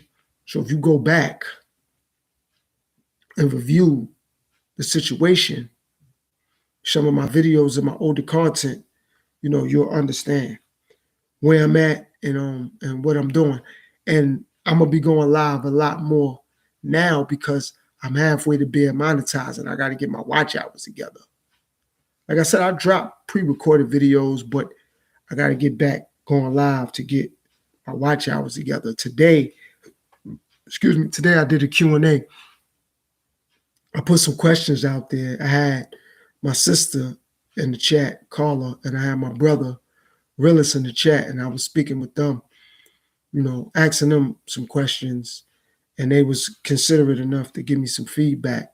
So, I was very thankful and humble that they kind of helped me carry this live stream today, because like you doing now, like I'm at the next steps and phase with it because I'm talking back and forth with you, but they kind of help carry the live stream. And I don't mind doing that, whether it's one person or 100 people or 100,000 people.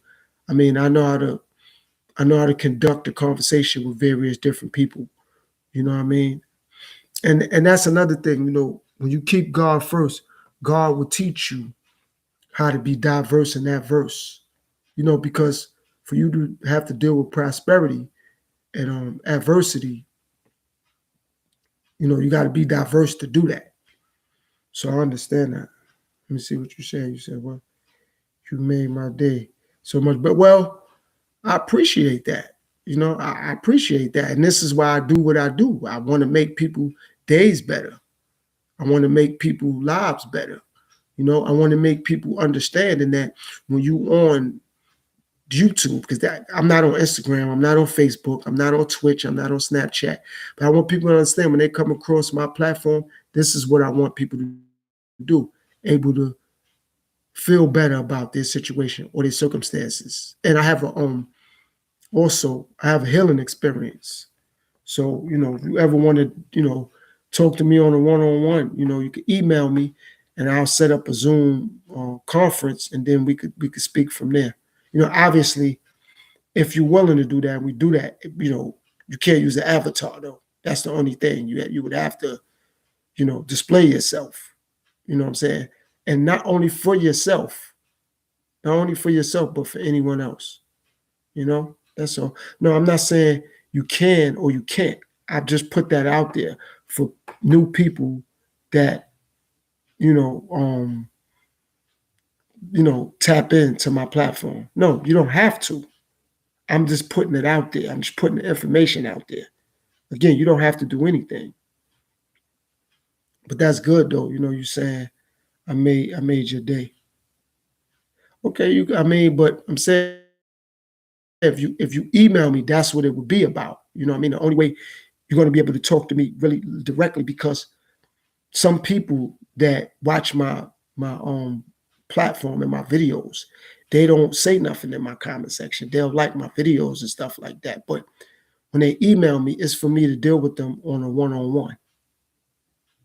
And like I said, you don't have to do it. You may recommend it to a friend or a family member or a coworker or whoever, however. I just put that out there because you're new to my platform. That's all. But like I said, you don't have to do it. No.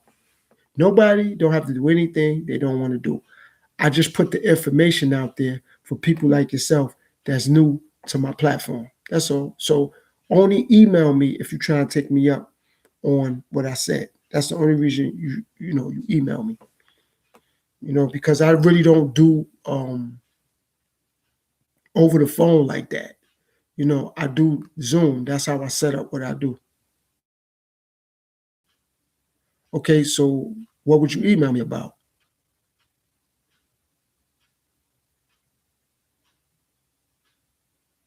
Because if you're not trying to email me for my experience, my healing experience, it's no need.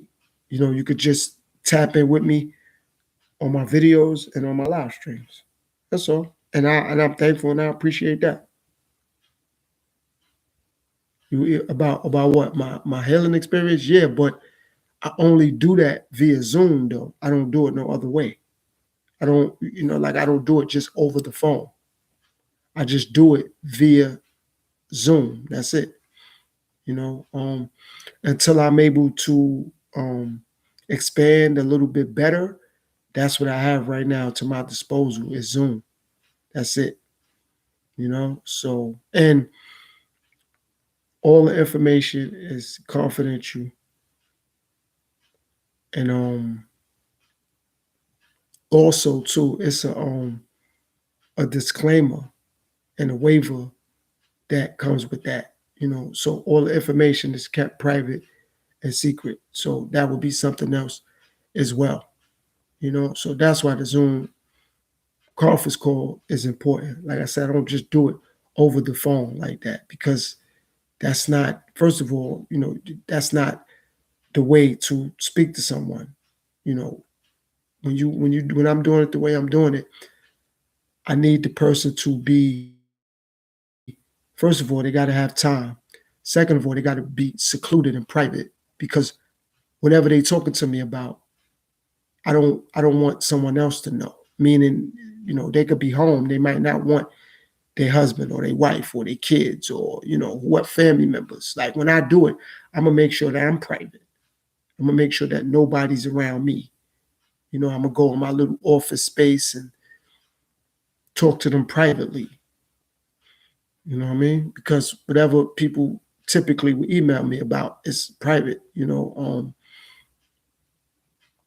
People, just ask me certain questions, or it's advice, or it's motivational, or it's inspirational. It just depends. Some people ask me things about relationships. Some people ask me things about diet. Some people ask me things about spirituality. Some people ask me, things about relationships. Some people ask me things about parenting. About food. About business. So, you said, oh, my brother made it this big. No, I get it. You saying your brother made it hard or me? I'm just trying to understand. You saying my brother made it really hard to speak alone. Oh, so you saying your brother. Oh, so you have a brother. Oh, your brother. Oh, so are you male or female? Are you male or female? And um another thing, are you 18 or older? Okay, you're a female. Are you 18 or older? Because that's another thing. If you're not over 18, we are unable to do anything without an adult. Oh, so you're not over 18. So no, without an adult, then we can't. I couldn't speak to you anyway. You would have to have adults' permission or adult consent, or adult would have to be there with you. So no, I couldn't even. I couldn't do it anyway. You have to be over 18. So it's it's 18 or older, because at least by you being 18, you're an adult. You can make some decisions on your own. So no, you you're not over 18. But yeah. So like I was saying though before, you tapped in. God will always rank supreme, like always.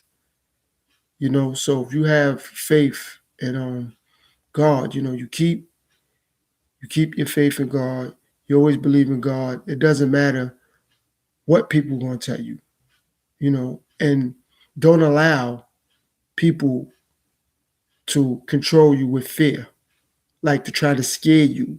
If you don't do this, then you're going to go to hell. If you don't do this, you're going to have to repent. And they don't know that. They're just telling you that to try to scare you or put fear in you so you can do what they want you to do. Of course, listen to your parents and your guardians and people that's giving you the right advice and telling you the right things to do. But I'm saying the older you get, as you start to get older, people are going to try to scare you or plant fear in you. So you be careful with that, and whatever your belief is or whatever your religion is, that's personal. You don't share that with everybody because everybody don't have religion. Yeah, three people. Hmm.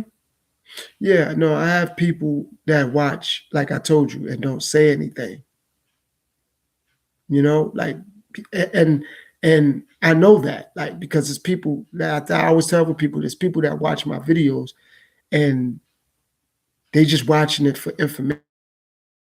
They getting all the information they could get. And some people just watch it to support me. Also, some people watch it because they actually like my content. So it's various different reasons why, people watch. But today, what this live stream was about was Q&A. I had a couple questions that I put out there for some of my subscribers. And then I had, I was letting some people come in and ask me questions, but they didn't really get the opportunity because the questions that I put out there, we was talking about that. And then, you was considerate enough to actually tap in and say something. So, I appreciate it, And like I said, since you're under 18 as well, you have to really be extremely careful on the internet. You have to be extremely careful, tapping into people's live streams and things like that. You have to be careful, you know, being underage, I know that sometimes parents trust their children, but sometimes when you are on the internet, it's nothing wrong with allowing your guardian, your mom or your dad or your grandparents or your uncle or whoever's in your life that you trust to sometime oversee some of the people you talking to and some of the people you dealing with. So if something happens, at least they have an idea or a clue as up to who you was on the internet with. What you say? You said, weird question, but I can become a mod. I really like helping others. You said what you said, your dad? What you said? Oh, you said your dad is the person that oversees your social media?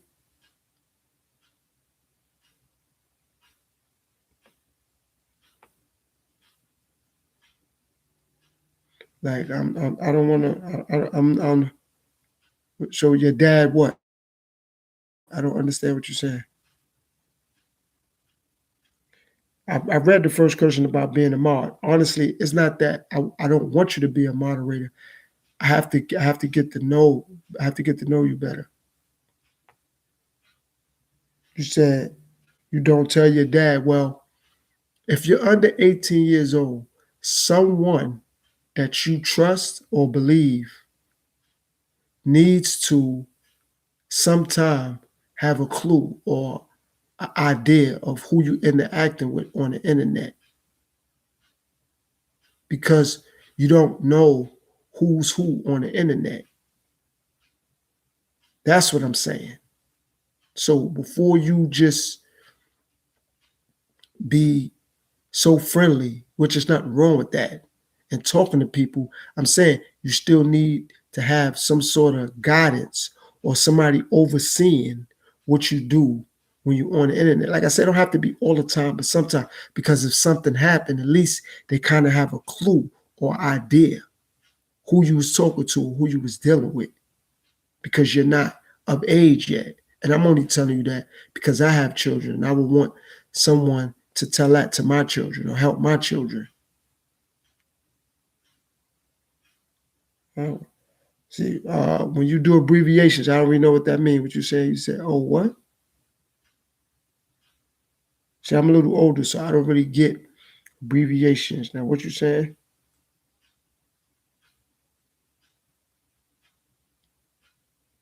Okay, well, you stay blessed, and remember, sometimes you get on the internet, it's not wrong with having your parents or somebody oversee what you're doing.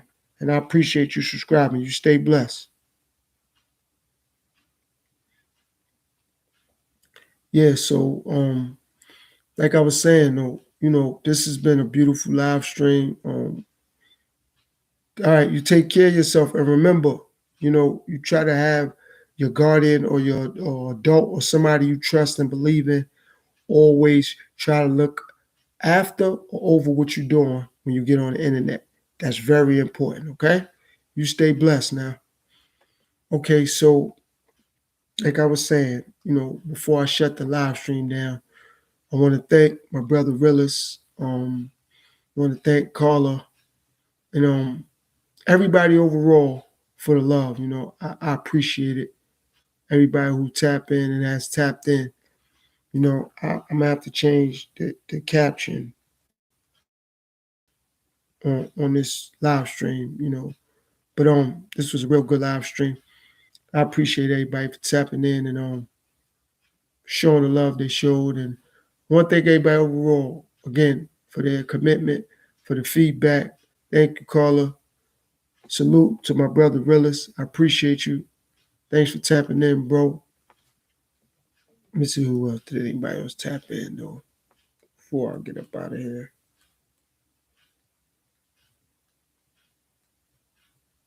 Nah, just Willis and Carla. So thank you, Carla. Thank you, Willis and Winnie. Thank you for tapping in the time that you did. And again, to everybody out there, stay safe, stay prosperous, stay peaceful, stay positive, keep God first, stay encouraged, stay motivated. And remember my slogan: listen to learn, learn to listen. Until next time.